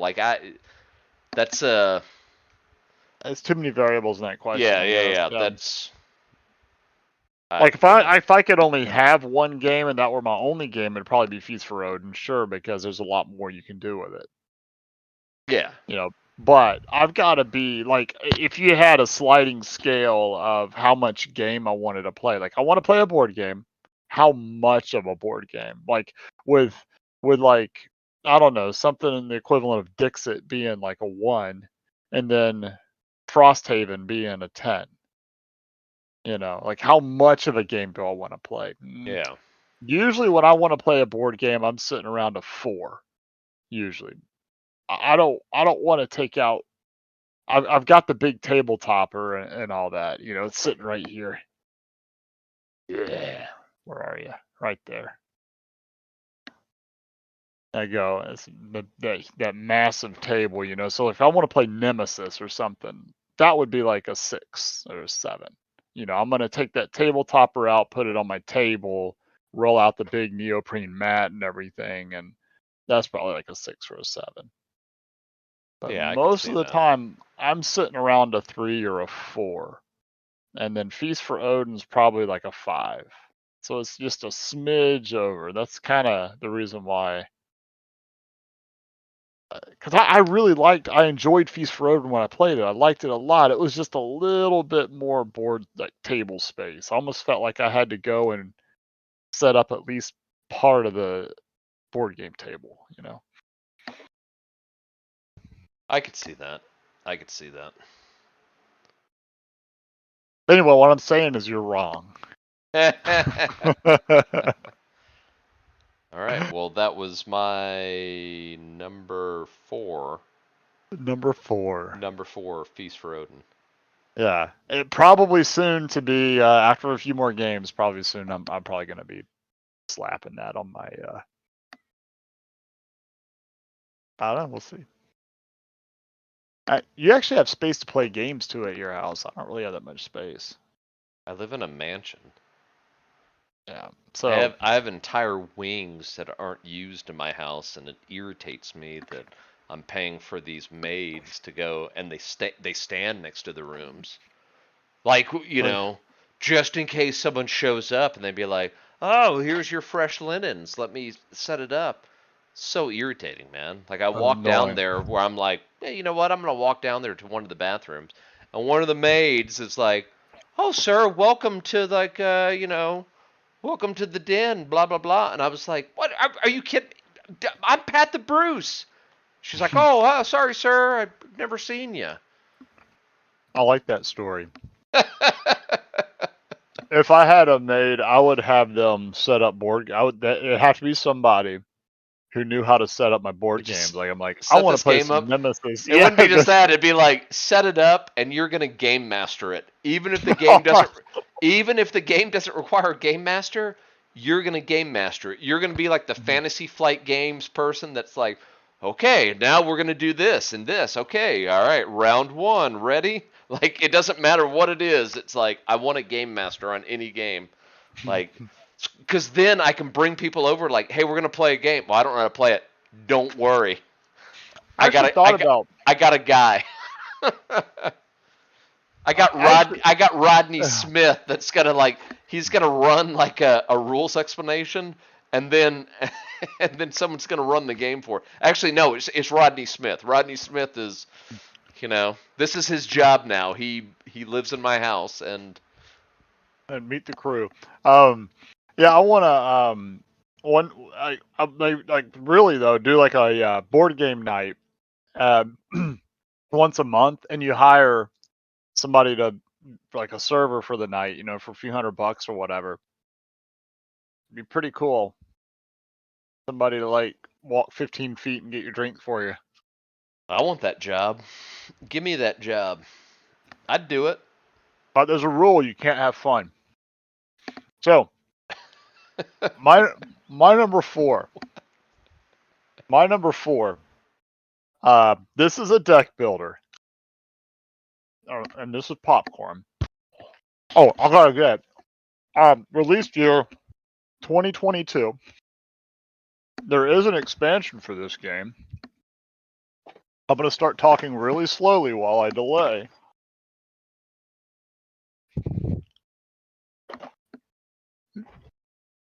And Direwolf is a publisher. I don't really. Sometimes there's like multiple publishers. I never really understood how that worked. So, it's a multiplayer game where you compete with your opponents to acquire more treasure by the end of the game. You try to be quiet, and sneak into a dungeon and get out with the treasure. And Gloomhaven. It's Clank. It's Clank Catacombs. Catacombs. Yeah. So Clank Catacombs is it's Clank, and the difference is instead of a fixed board, you have these tiles here that make up your board. So you've got your starting tile that everybody starts on, and then you go to the edge of the tile and you explore, and then you take another tile from your pile. What do the tiles look like? Like that, and they look like that. Yeah, like that. Yep. So yeah. Anyway, point is, you take those, you flip it. You go to the edge of the tile here, like you go to that crystal room, and you want to go this way, right? So you take the next tile, you flip it, and then I want to do it like that, you know. So that's how you so you get build to your board choose. out. Yeah, you get to choose. So you're going to connect it this way, you go straight to that rectangular brown. Yeah. Right here. Or if you do it this way, you're going to go and do the battle and then go up to whatever your next draw is. And the dungeon builds out. So you can end up screwing your buddy over, like, because like say he's right here, he's thinking he's going to go that way, you're here, you're going to go that way. So you may end up screwing your buddy over, and like, I don't know, this situation's not a good example, but there's some situations where you might be pushing him through like 2 or 3 enemies or something. I don't know. But I don't know. I like the randomness of this. It's Clank that I've never played. I need to play the original Clank, but with a lot of randomness in the Well, this is tiles. the funny thing. I've never played Clank Catacombs, but I've played Yeah. every other version of Clank. But this is where, does this count as a crossover? Because this is where Man, it I gets don't. weird, because it's the Clank mechanics, and I said the Clank universe, like, because I want to play Clank Catacombs, and I'm sure it's going to be great, but I'm not going to rate a game I've never played.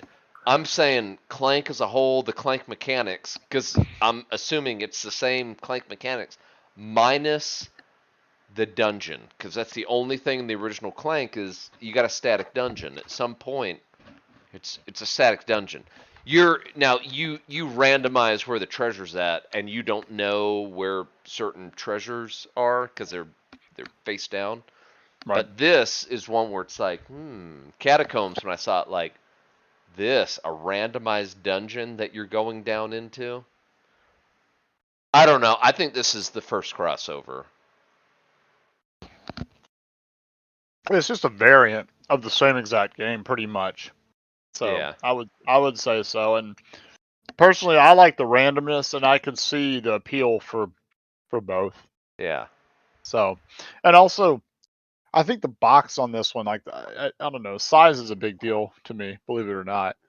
And I don't know if the box is about the same size, but it's unnecessarily large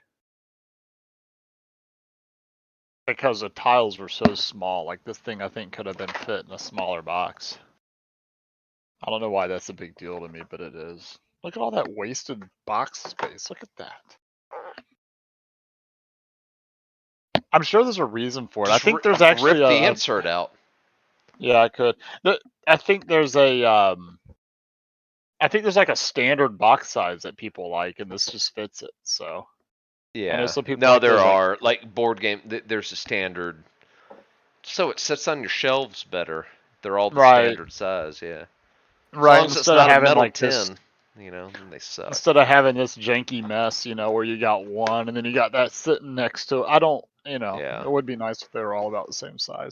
You're number 3. All right. My number 3 is actually my first real app-driven game. Because Mansions of Madness. Mansions of Madness. Yeah. Yeah. No, man, I Yeah. ruined that one. Sorry. Did I do that too soon? I'll wait. I'll give That you a was few good, more man. hints. No. Mansions of Madness is. I'm a huge Arkham horror. Like Cthulhu games, the Despair. And a lot of it's like my wife loves. My wife loves Cthulhu based stuff, so it's easy for me to get into stuff that my wife loves too. Like I can get her into it. We can get into it. Mansions of Madness. Um, what is edition 3, third edition, second edition? I can't I remember. think it's number 2. Okay, yeah, it is. Yeah, it's not the first one. So this one, co-op game.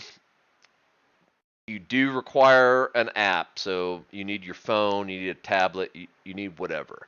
But you do set up a game board, and then the app tells you everything to do, and then as you're moving your people around, like, well, I want to investigate this. You click on the app. I want to investigate that bookcase, and the app tells you this is what you see in the bookcase, or you got to do a challenge. You got to roll dice, or hey, a monster popped out. Okay, well, I want to fight the monster. And you look at the app. I want to fight the monster. This is the weapon I have, and it does all that bookkeeping for you, which I think was a big thing. And I never played first edition, but it did require a game master. The app takes care of everything. The Yeah. best thing about it too, and we've talked about it, is like the first scenario is a mansion. Your investigators going investigating like whatever, like Cthulhu or supernatural stuff. But the first mission is, hey, there's a mansion. There's some weird stuff going on. You got to go to the mansion. I've played it. I've played that first mission so many times, and it it switches it up. There's little things that random stuff that it'll switch up to the point where I feel like it's switched up objectives, like main objectives, like the buildings and how the rooms build out in the mansion because you're placing out tiles. Yeah, that okay, got it. It's going to randomize it, but it has done stuff where it's like, oh man, this was not the same objective that we had in the last time we played this. Right, You right. know, and It does change up, and yeah. and that right there, I was like, this, like I know that there are some app driven haters out there, and it's like, dude, the bookkeeping and then being able to randomize the game. Because if I was having to game master this, I I got to run it the same way, Mhm. or I got to like, okay, I'm gonna mix stuff up. But no, like this, they've already got it built in. Like, and I don't know how it is. It's like, oh, this person's played it so many times. Let's switch this up. Let's do that. Let's set the mansion on fire now. Let's do this and how. Right. And that's just the first level. like like Right. that's and the base game I think comes with I don't know five quests, 4 or 5 quests, and I have played that first one mainly because we'll play it and we put it away and then I forget about it and I was like, let's play the first mission again, figure it out again. Yeah. Um, and we've played some of the future one, and the thing is, you don't have to do them in order, like because we've Mm. skipped around because you look like this one says it takes 7 hours. We're not doing that. Let's Right, right. we'll do this one, and we've done a few. I will say I think the game has some scaling issues with character count. I could be wrong on this. It's just my personal opinion. I think it's harder with just two people playing two characters. Um, so we play two-handed now. So you play two characters each. So we're playing two players but four characters. Um, We played two characters, two people, and we screwed up the movement in it. We were only moving one space per action, and you get two actions in any given turn. you can go two, So right? you could go two Yeah. spaces per action, but we were messing that up. So yeah, so like we could have moved two spaces and searched the bookshelf, but no, we're moving two spaces past the turn. Yeah. You go through the cycle because every turn there's this like the mansion does something. The The mansion's gonna the the app myth will tell you, okay, mythos. some It's the mythos, mythos yeah, phase. something. But like, Yeah. yeah, I got the app pulled up here though. Like when you select your scenario, you're able. It tells you, okay, you're gonna start out with what these items, and you Yeah. divvy up the items between you and the players. So I'm gonna go ahead and hit next here, and then it actually gives you like the whole setup and shows you where to put because it's all tile based. It has a full up voice acted narration, which is really cool. Yeah. So I know people crap on app based games, but like Yeah. I just in if you're give it a like don't buy into that kind of garbage. It's yeah.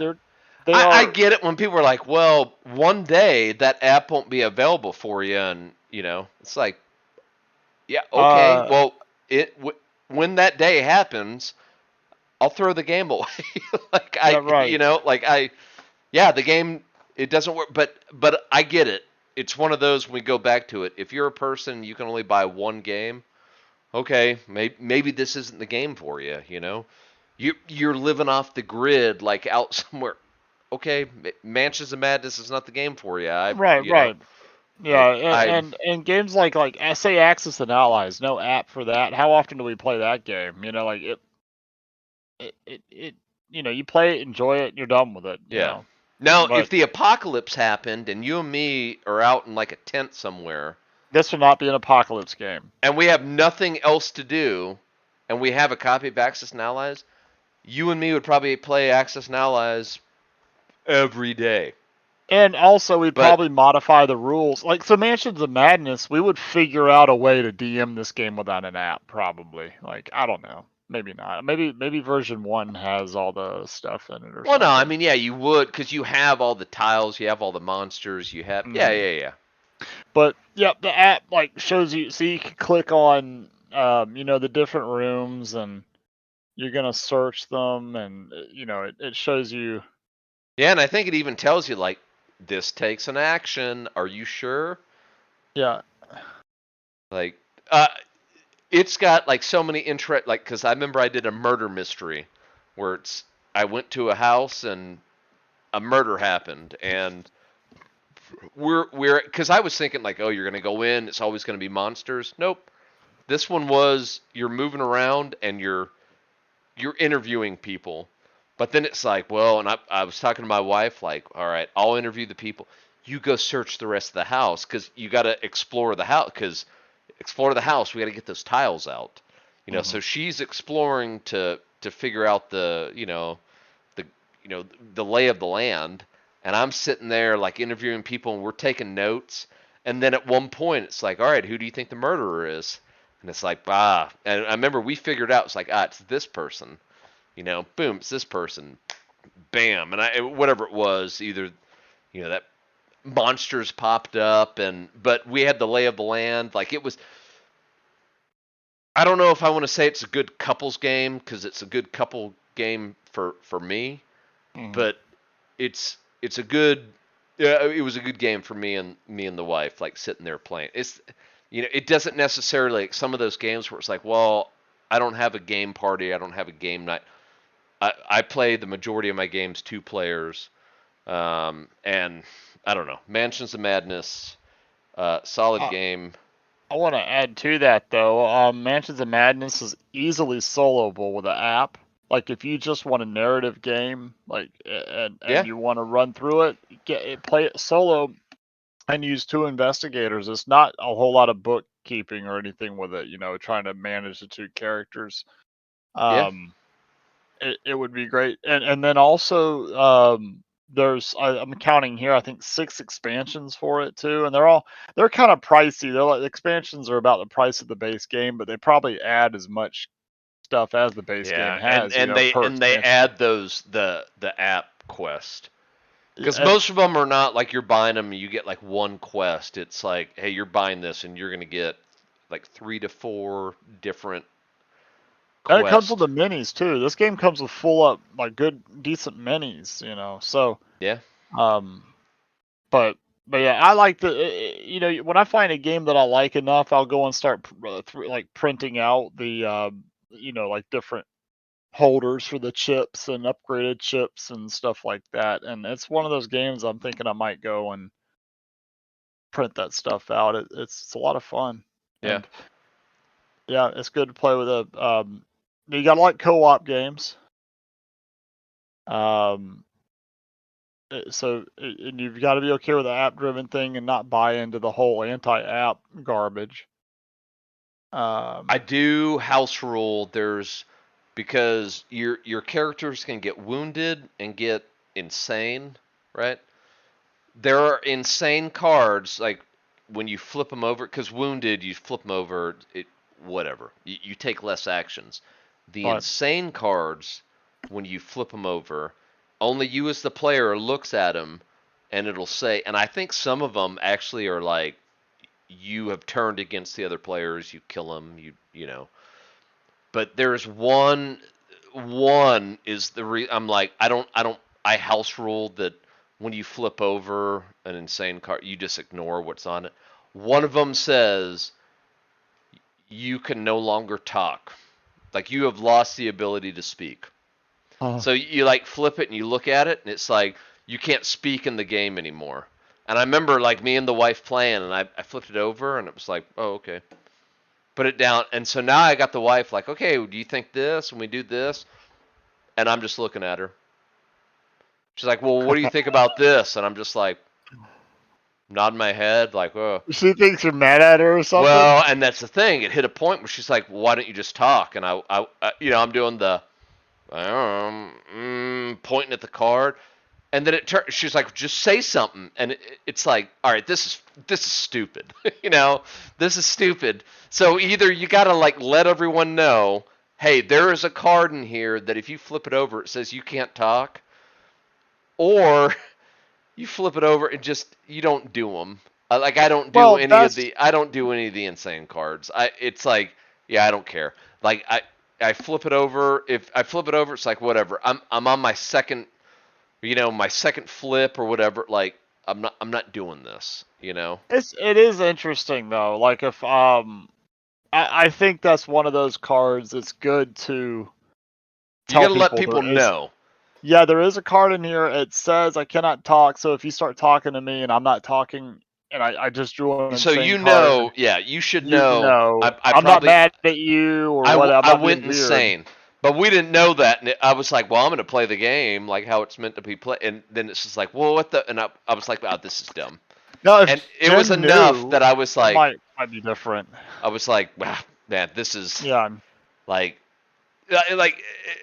kind of stuff like that. It's neat at one point, but at the same, it's like some kind of weird metagaming outside of the game of because a lot of Mhm. like oh, can't heal this person, can't do this, can't. But this is hey, in real life, you can't do this. Okay, you know, Yeah. if every single card was like an in real life thing, then it would make more sense. Like, hey, the insane cards, it's gonna, hey, I got to keep my thumbs on the table at all times, or I gotta hold both hands above my head, as I play. But it was just that one. You can't talk anymore. Okay. Yeah, some of that stuff belongs in the party games and stuff. I think, just leave it in the party. But I Yeah, don't know. that was yeah. The no talking though, I kind of think it might be interesting because, but as long as everybody knows it's in the game, because now that person can't. There's certain things they can't communicate. Like, they can go do this and then point, like, for like walk over Oh here yeah, yeah. No, it's not or whatever. strategic. Like And it is And perfect if also, everyone knows, like, hey, we've played this game plenty of times, and you're mhm. doing stuff, and you're like, hey, you're gonna move over there, and the person's just like, mm-hmm. And you're like, yeah, you got the card, didn't you? Okay. Yeah, here's another So, thing you too. know, What if you flip the insane card that says kill all the other players? You flip that card, and then you stop talking, and nobody would know well, it's true. They're like, oh, hey, they've got the they got the no yeah, talking card. yeah, But in that's true. reality, you have the kill everybody Yeah, card. and that's actually another reason I don't play with the insane cards, because we play. If I'm playing, I don't play semi co-op. We're playing full co-op. Like like even if me and the wife play Dead of Winter, Uh-huh. we play full co-op, where it's like, Now, and so even that, where I'm like, we're not gonna play. We're playing to win, because right, we're playing the Cthulhu. We're investigators, and we're gonna win. right. You know, so even those, but no, what you're saying though is like, if you, me, and a bunch of people were playing, absolutely, I'd be all into that. Where it's like, because I would do that. Where it's like, oh shit, I got the kill all player cards. They're all wondering. I'm just What not you going to talk. pulled. Yeah, that's Yeah, actually. right, I'm like, right. oh, I'm not going to talk anymore, because now they're going to think, oh, well, he's gone insane. He can't talk anymore, and it's like, nah, Yeah, right, right, I'm right. gonna And I'm now gonna now you start can like ambush setting them. fires everywhere. Oh, I'm gonna Yeah, kill you. Hey, why are you doing this? And then people are gonna be like, "Oh crap, maybe he's got like a card that he just has to inflict pain." Okay, it's fine. Like right, right. we'll just That's take it, and probably a it's like, really good. Yeah, yeah. Jason pulled one. He had like obsessive compulsive, and there was this puzzle that we both had a really low um skill check for, and we only got like 2 moves per puzzle yeah, or something.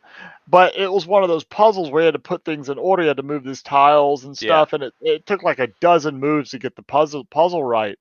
Anyway, his legs were broken, and I could only move one space at a time. And he got this card that was obsessive compulsive, and he's like, "Yeah, sure, I'll help you." He was helping me get out of something. He's like, "But you got to go over here and help me with this puzzle." Because the only way we were gonna accomplish that puzzle if we were both working on it on our turns, Yeah. because it took so many stinking moves. I'm like, okay. He went insane, so I knew it had something to do with the insane card. So we start slowly we're both limping across the thing. And what the card was obsessive compulsive. He had to open up every chest and solve every puzzle that was on the map. Yeah. And of course, there was this puzzle that we skipped. We tried like twice to open it, and then we're like, "Yeah, screw it." We moved on, ran across the mansion to the And other he's side of like, the "We got to go mansion. back." Now we got to go back, and our legs are broken. Like I got a wound card, and he has broken legs. So yeah, well, Thematic game. we ended up dying. But yeah, the games like that, the semi co-op aspect, personally, I like it because I don't play those games to win. I play them for the story, the fun of it, and that's kind of my approach on it. But I guess it all depends on who you're playing with. And I guess one of the honorable mentions too, Nemesis, which did not make my list, which probably should be on my list. I love the semi co-op in that. I like the idea that you can look at the engines to see if the engines are broken or not, but you can't tell anybody. I mean, you can tell people, but you can't show them. Yeah. So you could be lying. You can put it on. You can't even tell them what's in your hand. You can tell them. I take that back. You can tell them what's in your hand. What items did you draw? What items did you keep? But you can't show them. You can tell them. There's a lot of things like that in that game. But and you're always wondering, are they on my side? Are they not on my side? Like Jason's in the airlock control room, and I'm going through a room that could be airlocked. Yeah. And I'm like, I like look at Jason. I'm like, I don't know. I run through that room as quick as I can, before Jason's turn, just in case. You never know. All he's Yeah. got to do is hit a button, and out you go. You're done. Um, it, Player elimination and all that is part of what makes that game fun for me. But I know you're not a big fan of that either. But Number 3. Sorry. So my number 3 was Mansions of Madness. I love that. Anyway, I go on about that game. It probably belongs in my list, but it's not on my list either. Semi co-op, man. People poop on it, but I like it. You're not insane, man. You can talk. Yeah. Time and place. Like I prefer semi co-op. As much as I'll poo-poo on semi co-op, I prefer semi co-op with gamers. If I'm playing with Right. non-gamers, I don't want to play a semi co-op. And not with that aggressive loser person who is super competitive. Yeah, I want to. If I'm playing like, hey, we've got gamers that we know how to play. We're gonna play the semi co-op version of whatever game. Like Right. we're gonna potentially have a trader in the midst. Like we're Mm-hmm. gonna because then our minds are it's that extra level of like, all right, I got I'm trying to do this, but I'm I'm questioning your motives like right now. And I've seen it plenty of times like with semi co-op games. Dead of Winter is like a perfect example. I've seen people exile. They're like, this person's doing crazy stuff. You're exiled. Vote to exile. And everyone's like, get the person out. And then the person has to reveal their card, and it's like, oh, they weren't a traitor. Like, oh, you're not a traitor. Oh, we're sorry. Well, Yeah. now you got to get a new card that you are a traitor, and this person's now going to probably attack us, because we kicked this person out of the anyways, semi co-ops are good, With the you know. right crowd. But you could apply that to almost any game though, like with the right crowd. Um I gotta grab my next one since I know I'm up next. Crap, don't tell me I made a mess. I think I made a mess. Yeah, so you're number 3. What? What was that? What was that movement for? I'm saying, oh, you made a mess. Oh. Oh. Your number 3 was Mansions of Madness. Is that right? That's what we're Yes. just talking about. We're just Yeah. talking about. Okay. All right. My next one, is a multiplayer strategy game. 1 to 4 players for the base game. There is an expansion that increases the number of players. Game came out in 2015. There are some expansions, as I just mentioned. It's a CMON game. It is not a cooperative game. Eric Lang, your favorite. And this game is an explosive territory control game that has you fighting your opponents to the bitter end. Blood Rage. Blood Rage! Blood Rage! Wait, shit. There we go. Yeah. Yeah, so this is a territory control game where you are part of a map that is getting progressively smaller every round. It is there's a card draft in order to build your hand out. Everybody basically has the same starting characters. I think it's been a while in this one too, but your development comes in your card drafts every round, and the goal is to die basically or kill, I guess, because if you die in Valhalla, you get points. Are those your Blood Rage figures? That looks like Ankh. Are those Blood Rage? This is Blood Rage, right? Like trolls Maybe it is. and like there's like some Yeah, yeah, kind of, yeah, yeah. No, I know that guy. Yeah. you know, this guy throws a rock on people. Right? Forgot what he does. Man, it's been a while. It's been a couple of months since I played it. So my description of it's not going to be the best. But If you buy the game, it comes unpainted. yeah, they come unpainted. Like you gotta. This is one, though, I don't know that you really need the expansions for to really enjoy it. It does come with a bunch of expansions. Here's the board. Here, I'll just show it. I know you can pop it up on the screen, but, it'll make it easier. Here. So there's, you have Yggdrasil in the middle, and then you have different zones around the outside, and there's only a certain number of spaces within each zone. So if like you fill this up, nobody could come in here and like attack your stuff. So there's several different strategies. You could like try to fill up an area, and then maybe what is it, Valhalla? Or not Valhalla, but It's Valhalla. Like, no, Ragnarok. Yeah, Ragnarok would happen in that zone, for example, and then it would blow up, and then all your guys that die in Ragnarok go to Valhalla. Battle Yeah. of Valhalla, Yeah. and then you get points for that. So that's one way to play it. You can play it where you're trying to flip these tiles over that are randomized in these. I mean, those tiles in that are randomized there help develop your clan board.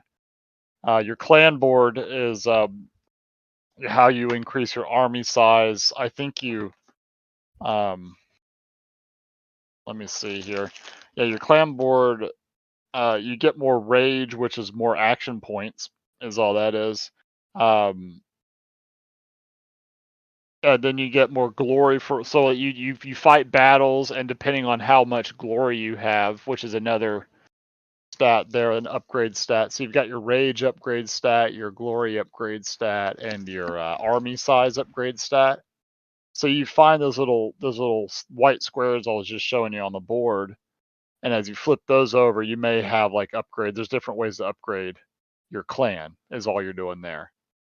So there's several different strategies that you can use to win. You don't have to. You could go into battle knowing you're going to lose in order to get points. You could try to destroy the other player to get points. You could try to die in Ragnarok to get points. Loki strategy. You heard it here first. Do the The Loki strategy. Loki strategy. But if anybody who's ever played the game before sees that coming from a mile away, though, so Yeah, that's the thing. Like, if you're playing that game with people that have never played, you go Loki. If you're yeah, playing the game with other people, that they will make sure the Loki strategy does not happen during because you draft cards. It's a drafting game where there's yeah. You take 16 the cards, whatever card, it yeah, is. You pick a card, you got to hand it to the person next to you. to They the pick a left of them. card. Yeah, or left. Like what? Yeah. And so if you're building a Loki strat, you're just going to grab all Loki cards so you can do your Loki. Because Loki wants to lose in battles. Like that's the funny thing in this game. Like Loki's like, I want to lose constantly because send everyone to Valhalla Hmm. and I'm going to get tons of points. Like the Loki strategy will win in this game unless people like someone's running a Loki strategy and they have to actively like yeah, make sure it doesn't happen. Yeah, you can block people. Like my Yeah, it's last easy. game that I Yeah, played, you know. I remember it was a few months ago, but I played. It was my cousin, my brother, and a friend. We that was a 4 player, which I think really 4 player is kind of the best way to play the game. Um, but anyway, I did a sea serpent and boat strategy. Because I had a card that gave me a buttload of points whenever I would lose a boat in a battle, or like the sea serpent. Yeah, Um, but they saw what I was doing and they blocked me on it.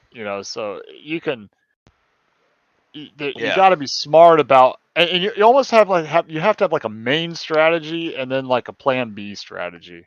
Because if yeah. somebody sees what you're doing, like you're doing the Loki build, somebody blocks you, you need to have a plan B, or you could easily fall behind. And there's not a good catch up mechanic, I don't think, in this game. No. What year did that game come out? I believe 2015. Yep.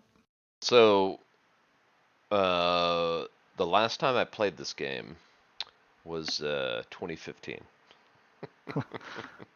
Wow. Yeah, What was that like maybe last maybe year? maybe 2016. Yeah. It's a good I, game. I really enjoyed Blood Rage. yeah. It's it is one of those that if you have a bad game though, it can stink at times, I guess. So you just. But the good games feel really good. I don't know. There's not really a I don't remember there being a really good catch-up mechanic in it at all. So you can get behind. And it's one of those games if you've never played before and you play with people, you're probably going to get your butt whooped. Yeah. So expect to suck the first time you play. But that is my number. That is my number 3. All right. Blood Rage, highly recommend. That's a good game. All right, number 2's. Moving to that. So my number 2 is a tile laying game. You lay tiles. It I'm not is going to ruin it. it is the tile laying game that I think everyone should own. Is it where Meeple came from? I believe so. There are meeples in this game, and they lay down because they're lazy farmers. Like it's Carcassonne. I knew the game. I just didn't want to ruin your lead up to it Yeah. again. No, Carcassonne is number 2, and a lot of this comes from nostalgia because my wife loves Carcassonne, and I love Carcassonne. Now, I got into Carcassonne late. It was not like an early, like throughout my board game, as I was figuring this stuff out and getting different games.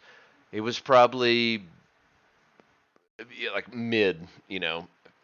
midway through, as opposed to some people, when I did Catan, I did Carcassonne. No, I did Carcassonne like a few years into like me doing board games, but it was a simple game that me and the wife could sit there and we would just sit there and play. Like you make dinner, feed the kids, da da da. Everyone's in bed, and then her and me would just sit there and it's like, all right, let's play Carcassonne. And the more you play it, the more you actually I guess anyone that's listening that's a Carcassonne player is they know there's the nasty Carcassonne players, and then there's the friendly Carcassonne players. The nasty ones are you're trying to build up like that, like build it. Oh, I'm gonna put this, I'm gonna put this tile down. I'm gonna block this. I'm gonna do this, and then there's the more nice players where it's like, you do you. I'm gonna build this stuff over here. Like you don't Right. mess with each other, Right. and and actually, me and the wife before we play Carcassonne, it's like, do you want to play? Are we playing mean or not? Because there's sometimes where we'll say like, yeah, let's play mean, and you sit there and you're dropping tiles next to. Oh, you're building that. Boom. Oh, you're uh, building that road. Well, I'm gonna turn that road this way. Good luck grabbing another road tile that like is gonna complete that. Like right. you Right. sit Oh, that's there. a nice. You're Yeah, gonna be able to finish that castle. Oh yeah. yeah, that Boom. castle's now 10 times bigger. Yeah, like no, there's times where it's like, oh, you're building that. Let me go ahead and drop that cathedral right in the center. Have fun, like finishing that. And Yeah. there's times where it's like, oh, they finished it. Yeah. Anyways, Right. Right. Carcassonne, simple tile placement where all you're doing is laying roads, cities, farms. Like you're just laying it out, and then you place meeples to, hey, I think this road is going to complete. I'm going to put a meeple on the road. Once the road completes, you score the road, you pick your meeple up. Yeah. Extremely simple game. Like at first it's like, it's a little complex, and it's like once you kind of figure it out, like most games, it's like, oh, this is super simple. And then you I play have it, and been. then you play it a few times, and then you realize, oh crap, the strategy of this game is extremely complex. When do you put down the farmers? When do you do this? When do you, do you score a 2 point road? Do you try to go for that 8 point road? Do you, there is, and then like trying to memorize tiles. Like, okay, I've seen this tile already. I think there's at least 2 more in there. I think that there's probability there, but you can play the base game and it's simple. You can be ignorant and everything else going like, I just I draw a tile, I play a tile. Ah, this is a fun Right. game. And then the more you play, then the more cutthroat you get. Right. Yeah. I played the. I've never played a physical copy of that game. I've always played it on the Xbox Live back when it came out on the Xbox 360, I think. And the and I've been tempted to get the big box with all the expansions, or a lot of them anyway. I think maybe all of them, but scoring kind of freaks me out a little bit. But what a good game though. And then you and I played on Steam. It's great. It's a good game. That's why Oh, it is my number 2, Carcassonne. number 2. My number 2. I would go get it and show it to you. I'm not going to bother because there's a lot to it. There's expansions. It's come out in 2017. It's a strategy game. It is both. There's a very good digital copy of this game. Publisher Greater Than Games. Cooperative. Not semi-cooperative.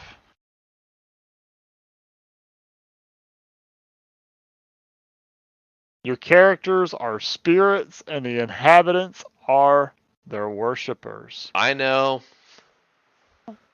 I didn't want to make it too obvious. All right, Davis, go in the comments right now and comment right now what game you think it is. What game is it?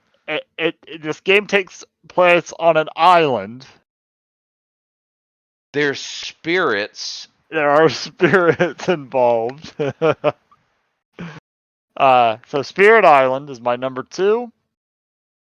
Really stinking close to being my number 1 though. I got the game, all of its expansion, the foil packs, everything I could think to get for Spirit Island. I love this game. And the digital version plays really well. I think it plays as well, the digital version, as it does the tabletop version. But I still prefer the tabletop version, and I have all the expansions. With the digital version, you don't have all the expansions. So, uh, I even got the Horizons game, and basically I didn't throw it away, but I don't use anything out of the Horizons. I just use the new character spirits. But yeah, Spirit Island is you start out with a a an island. You have one tile per player. So you have 2 players, you have 2 tiles. Each tile has, I think it's like 3 mountains, 3 plains, 3 um uh water, what do you call it, coastlines. So you have different, types of terrain. You have little inhabitants or natives, and then you have colonists, invaders trying to take over the colonists. So you're trying to get rid of the colonists, shoo them off, and you do that by using your influence with your chosen spirit. You choose one of the many spirits. Some of them are easier to use than others, and some of them use the natives to run the colonists off. Some of them use different fear tactics to run them off. I like the theme of the game pretty well, but I think it's the mechanics and almost there's a lot of complexity and depth in the game. Just how you can be almost like a turn behind all the time, no matter what you do, like constantly using fast powers just because if you don't, you're screwed. But you really want to use your slow power, so because your turns are broken up into fast powers that go before the colonists make their move, and then your slow powers are more powerful, but they go after the colonists make their move. So you may come into the situation where if you don't hurry up and knock out one colonist, that one colonist will turn into multiple towns or cities or something like that. So oh man, there's just so much to it. It's hard. I'm not the best at describing these things, but it's a great game. Good game. A plus. Almost my number 1. Tons of replay value. Don't think it would make the list for the Doomsday though, just because it's still only one game. Yeah. No, Spirit Island's It's a good game. That's actually a game that you turned me on to, but I went the other way. I went the digital version, playing with you and Jason, and then I ordered it. Uh, I ordered the physical, and I got the physical, and I've played the physical. I think just once or twice. Uh, I do like the digital because it does a lot of the innovative, Housekeeping stuff. Yeah. yeah, for me. But truthfully, the housekeep, it's really not that hard once you figure it Mm-mm. out. Like, now this goes here, this goes here. Let me add more stuff here. Like, it's not. It's it, it's a good game. It's a hard game. It's a It's very challenge. It's hard. it's a Yeah. challenge. I guess challenging. What maybe challenging is the right word. It's a challenging game. Um, This it hits off. The reason why it's my number 2 and almost my number 1 pick is it hits all my points. And part of it goes what you're saying on challenging. Is that it requires communication with the other spirits oh because yeah, you gotta you talk. have to talk. Yeah. Because I could be getting the natives to move over here so I can kill these colonists. Yeah, but I But want a the card. cat needs Yeah, that. yeah. Yeah. I need all those colonists there because I'm gonna hit that card and it's gonna create more, or unga bungas, whoever the natives are. Yeah, I'm gonna create more natives there. So yeah, yeah, it does require, like, all right, everyone, before you do, like, this is what you got to talk. Like, I'm thinking this and thinking this. Da, da, da. I could see the game has a problem potentially if with alpha gamers. Hmm. Like, I could see an alpha gamer like running it, but I mean, just don't play with alpha gamers. That's kind of co-op. But you're gonna get that probably in almost any co-op with alpha gamers. But Yeah, but um, I mean, man, it does, it's I don't know. I guess you can alpha game it. Yeah, it's not so complicated. You can't alpha game it. I'm trying to think of another game there was another game I'm thinking of. It's not this one, but it's hard to alpha game even though it's co-op. Project Elite is, Yes, that's what that was yeah, it. Yes, there's some co-ops like that real time. A lot yeah, of people like because real if it's time real games. time, you can't alpha game it because the alpha gamer is too busy doing their turn. Right. Yeah. Um yeah, I noted it's easy to get to the game to the table and I attribute that to it being soloable. So this game's easily soloable and it's actually fun solo too. Even if you just sit there with your one little board and you run it solo. Some spirits are better than others, and that's just all the different. There's so many different spirits and the way they combo with each other, and then that's the spirit side of it. And then you have the colonists. There's different types of colonists. You can have the French colonists, the English and all that. They're all different. They play different. Then you have the different event cards, so you can play with the event cards or not play with the event cards. Tons of replayability in this game. Um, and then Yep, and going back to the bookkeeping part of it, the only downside there that I think the digital version has over the physical is there have been times where I wanted to like place a thing somewhere, but I didn't read the very bottom of the card that says like without blight. Some of Yeah. and I would have Yeah. broken the rule had I Yep. been on the physical Yeah. copy, Yeah. stuff like that. But for the most part, it's pretty straightforward. Um, That was a and good pick. Yeah, so I think that covers my number 2, Spirit Island. Um, I wanted to include like who it's for, like who would really enjoy this game. I guess co-op, solo players, Dumb people. dumb people, make you feel even dumber. And if you're not sure, or if you've never played it before, go on Steam and get the Steam copy of the Yeah, just game. yeah, just play the Steam copy, Play the dude. Steam That's copy. what I did. I played the Steam copy. It's a good way to learn too, really, I think, and they've got a good tutorial and all. So, Spirit Island. If you do get or try or research any of these games as a result of our video, Davis, would you let us know in the comments below? Davis will he'll send you the bill. Davis or non-Davis. Non-Davis, comment below that you're not Davis. Yes, I'm and not Davis. and subscribe. Maybe we should put that at the intro. Oh yeah. Yeah, Davis, unsubscribe and then resubscribe, please. All right. So we're moving to number 1. Number 1. All right. Number 1, fanfare. Uh Yeah, there's not a whole lot of ways that I can explain what this game is, try to make you guess. So I'm just going to say what the game is. My number 1 is Pandemic.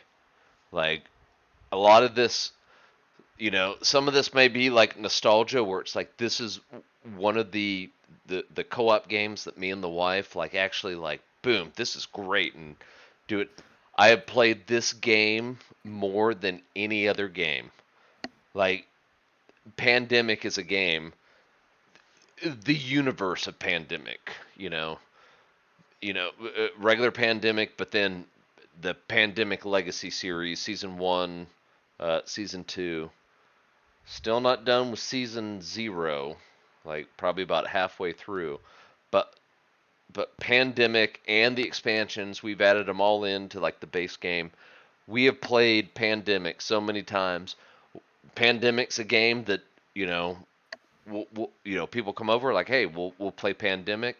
We do some house rules that you got to play with cards. We just play with our cards open. You don't hold your cards. You don't hide your cards. You just have them open. So problem is you could have alpha gamer like with that, because people could figure out like, oh well, if you do this, do this. But for the most part, it's like, yeah, it's just a lot of it's like a beer and pretzels game for us now, where you're just sitting back like, I think I do this, da da da da. Pandemic, the design of that game though, is one of those games where at one point we were like, we got this. This is easy. And then you flip a card and it's like, oh, we're about to lose. Like it just, yeah, the design of it, like such a simple design, but it just, all right, let's flip the card. As long as we don't pull, whatever, Atlanta. As long as Atlanta is not one of the cards, like we're good. Oh, hey, I pulled Atlanta. Ah, like you sit there, and I don't know. I love Pandemic. Pandemic seasons 1 and 2 have actually, I framed the boards. They actually hang in my game room. So anyone that comes in, they're like, "Oh, is that Pandemic?" I was like, "Oh, if you're planning on playing Pandemic season 1 or 2, don't look at the walls. Don't look." Because we framed the board and we framed cards from the whole. It's like a spoiler. Don't look at don't look at the wall. Anyways, Pandemic is it's a co-op game. You're just you're trying to cure diseases in the world.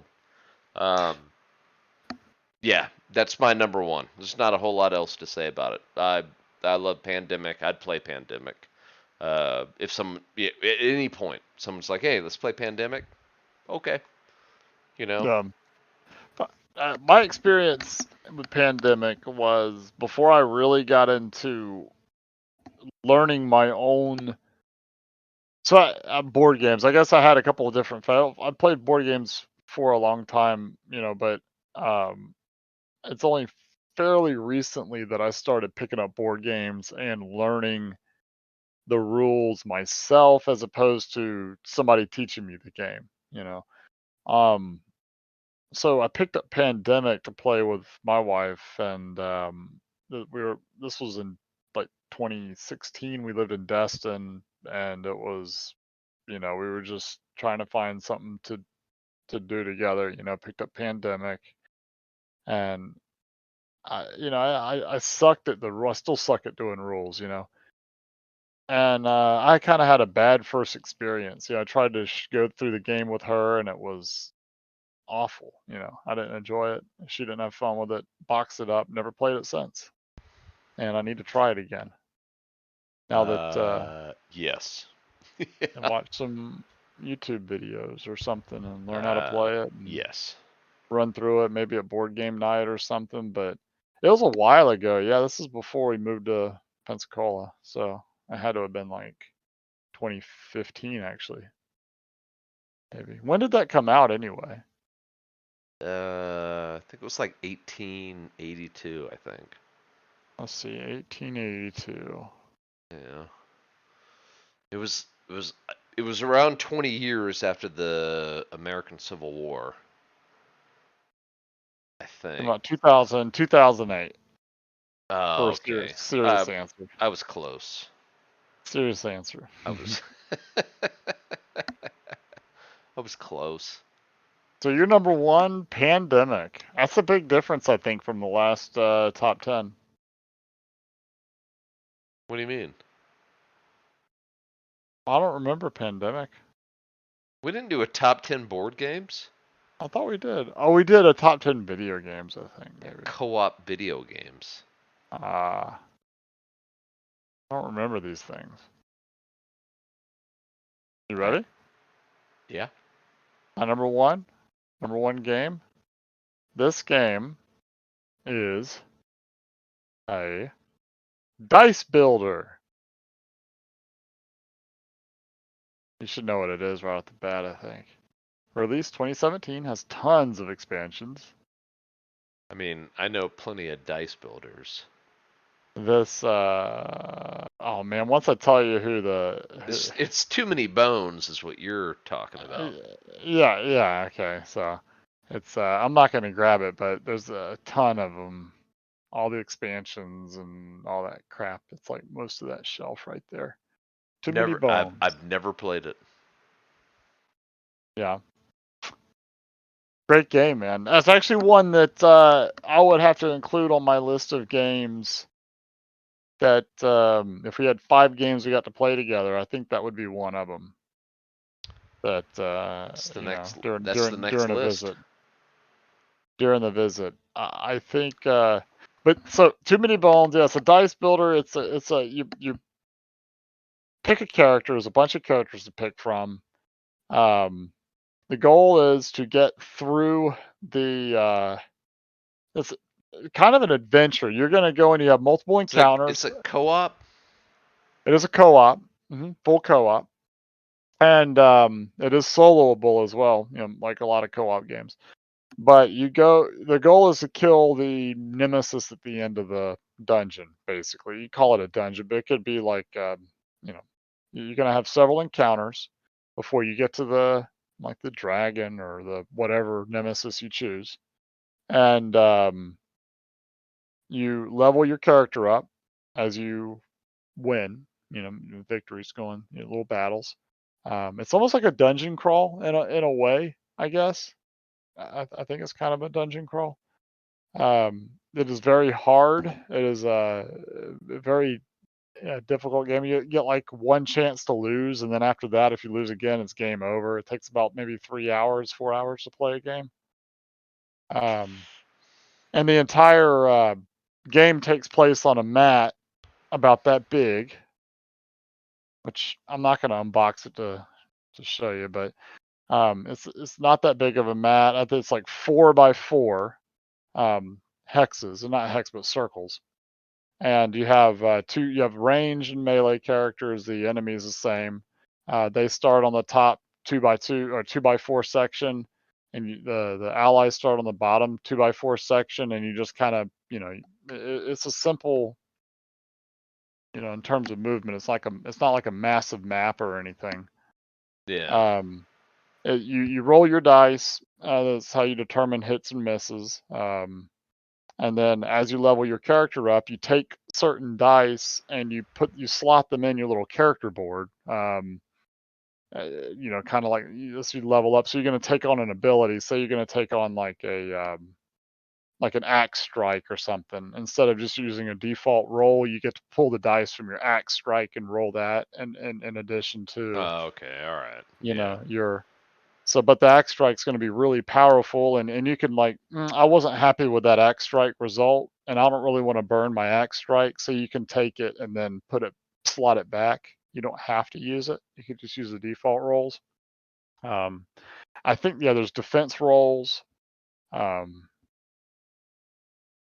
I, there's I So think a lot of dice. it's a fair bit of dice. It's not dice hell though. But the downside of this game is very expensive. It can be very difficult, but it's very easy to get to the table, especially with it being single player. And it's one box plus whichever character you want to use. So I don't have to take relearning the rules is about maybe a 20-minute relearn, as opposed to like 5 hours like Mage Knight.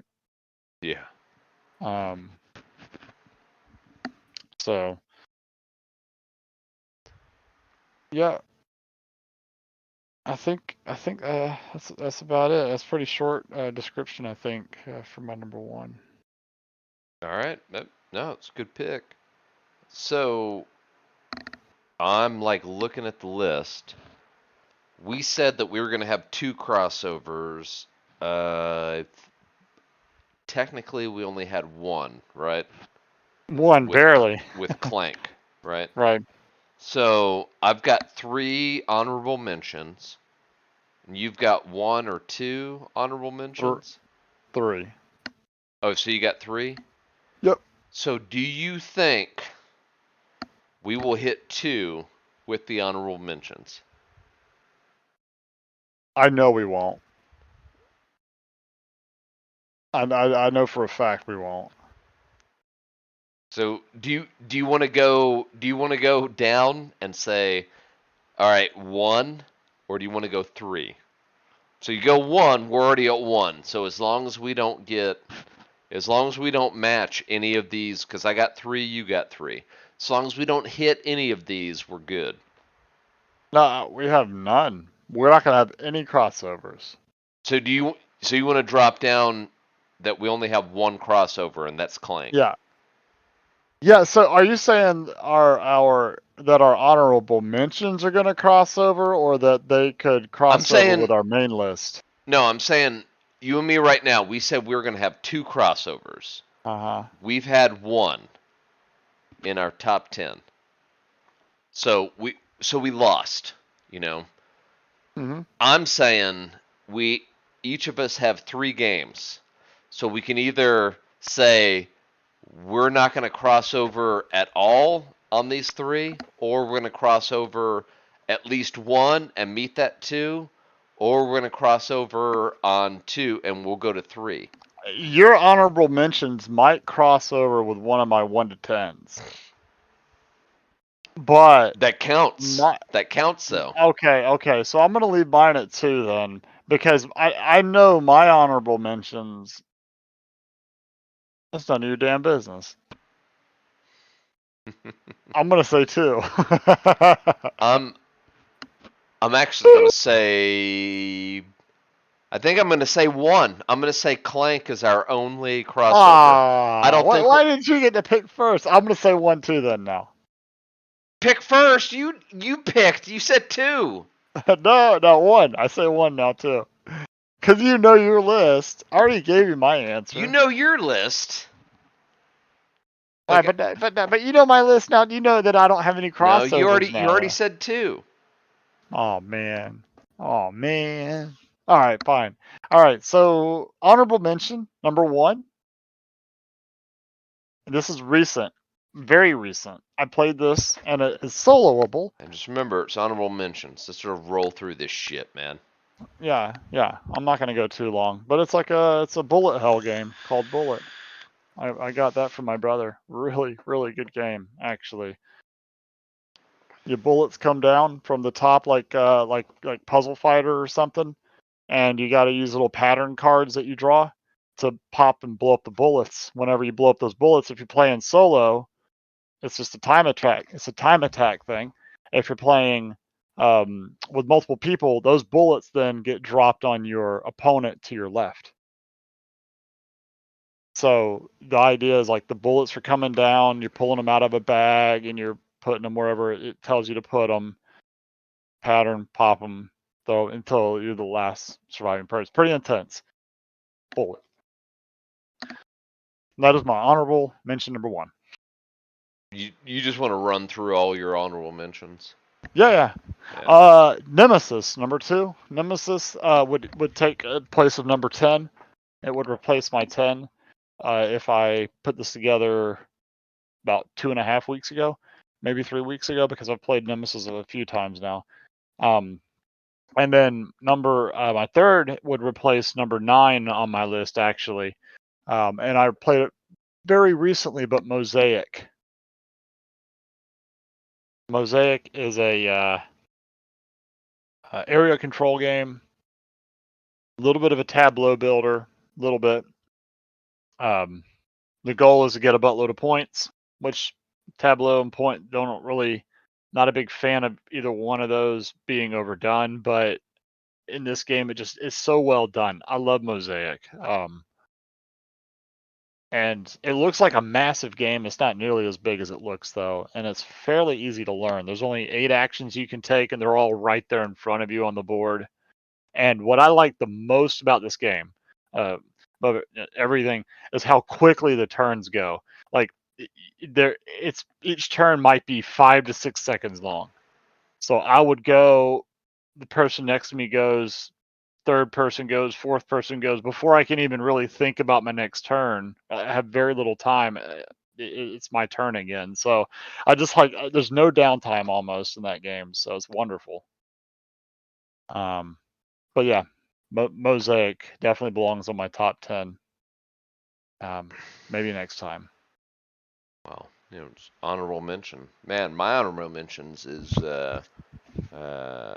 it's Nemesis, Mosaic, and then a bullet game.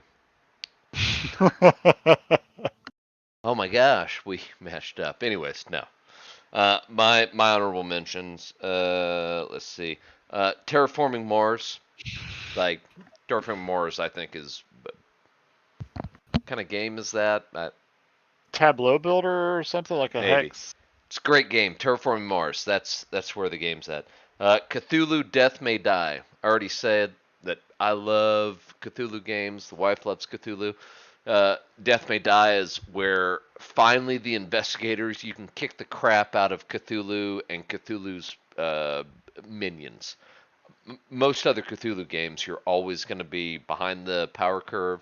This one, you can kick the crap out of him to the point like one of the characters you can actually play as Rasputin, and Rasputin's special ability is when he dies, he just resurrects himself. So like you sit there, you're like, look, when he dies, he comes back to life. Oh, okay. Like I'm gonna play as Rasputin, you know. And then Legendary, the deck builder. Upper Deck, I think, makes this, but this is Marvel Legendary, but Aliens, Big Trouble in Little China, in any legendary deck builder, minus Firefly. I I love the Firefly show. I'm a huge Firefly fan. They missed the mark on that one, but the rest of the legendary games, I love playing deck building games, co-op. They say it's semi co-op. It's not. It's just a co-op game. Great, great So games. like legendary Ant-Man, legendary Shield, and all that. Yeah, those are the expansions to just add to the main game. But yeah, legendary. What was wrong with Firefly? What did you not like about that one? Uh, I think Just it's a legendary encounter. It's there's a lot of game rules that I don't know. It's not as fun. Like on got it. how you got to upgrade your ship, and you got to do 3 stories in a row, and you do that. Like, it doesn't work. They All didn't right. play test it enough. Like, but anyways. So, anyways, it's top 10. That was our top 10. Thanks for 15 top 10 in 10 minutes. Thanks for joining. Top 10 in 10 hours. All right, Davis, we love you. We're waiting for you to come home. Yeah, we and shame on you for fast forwarding to the end of the video and not watching the whole thing. All right, Den of Bruce out.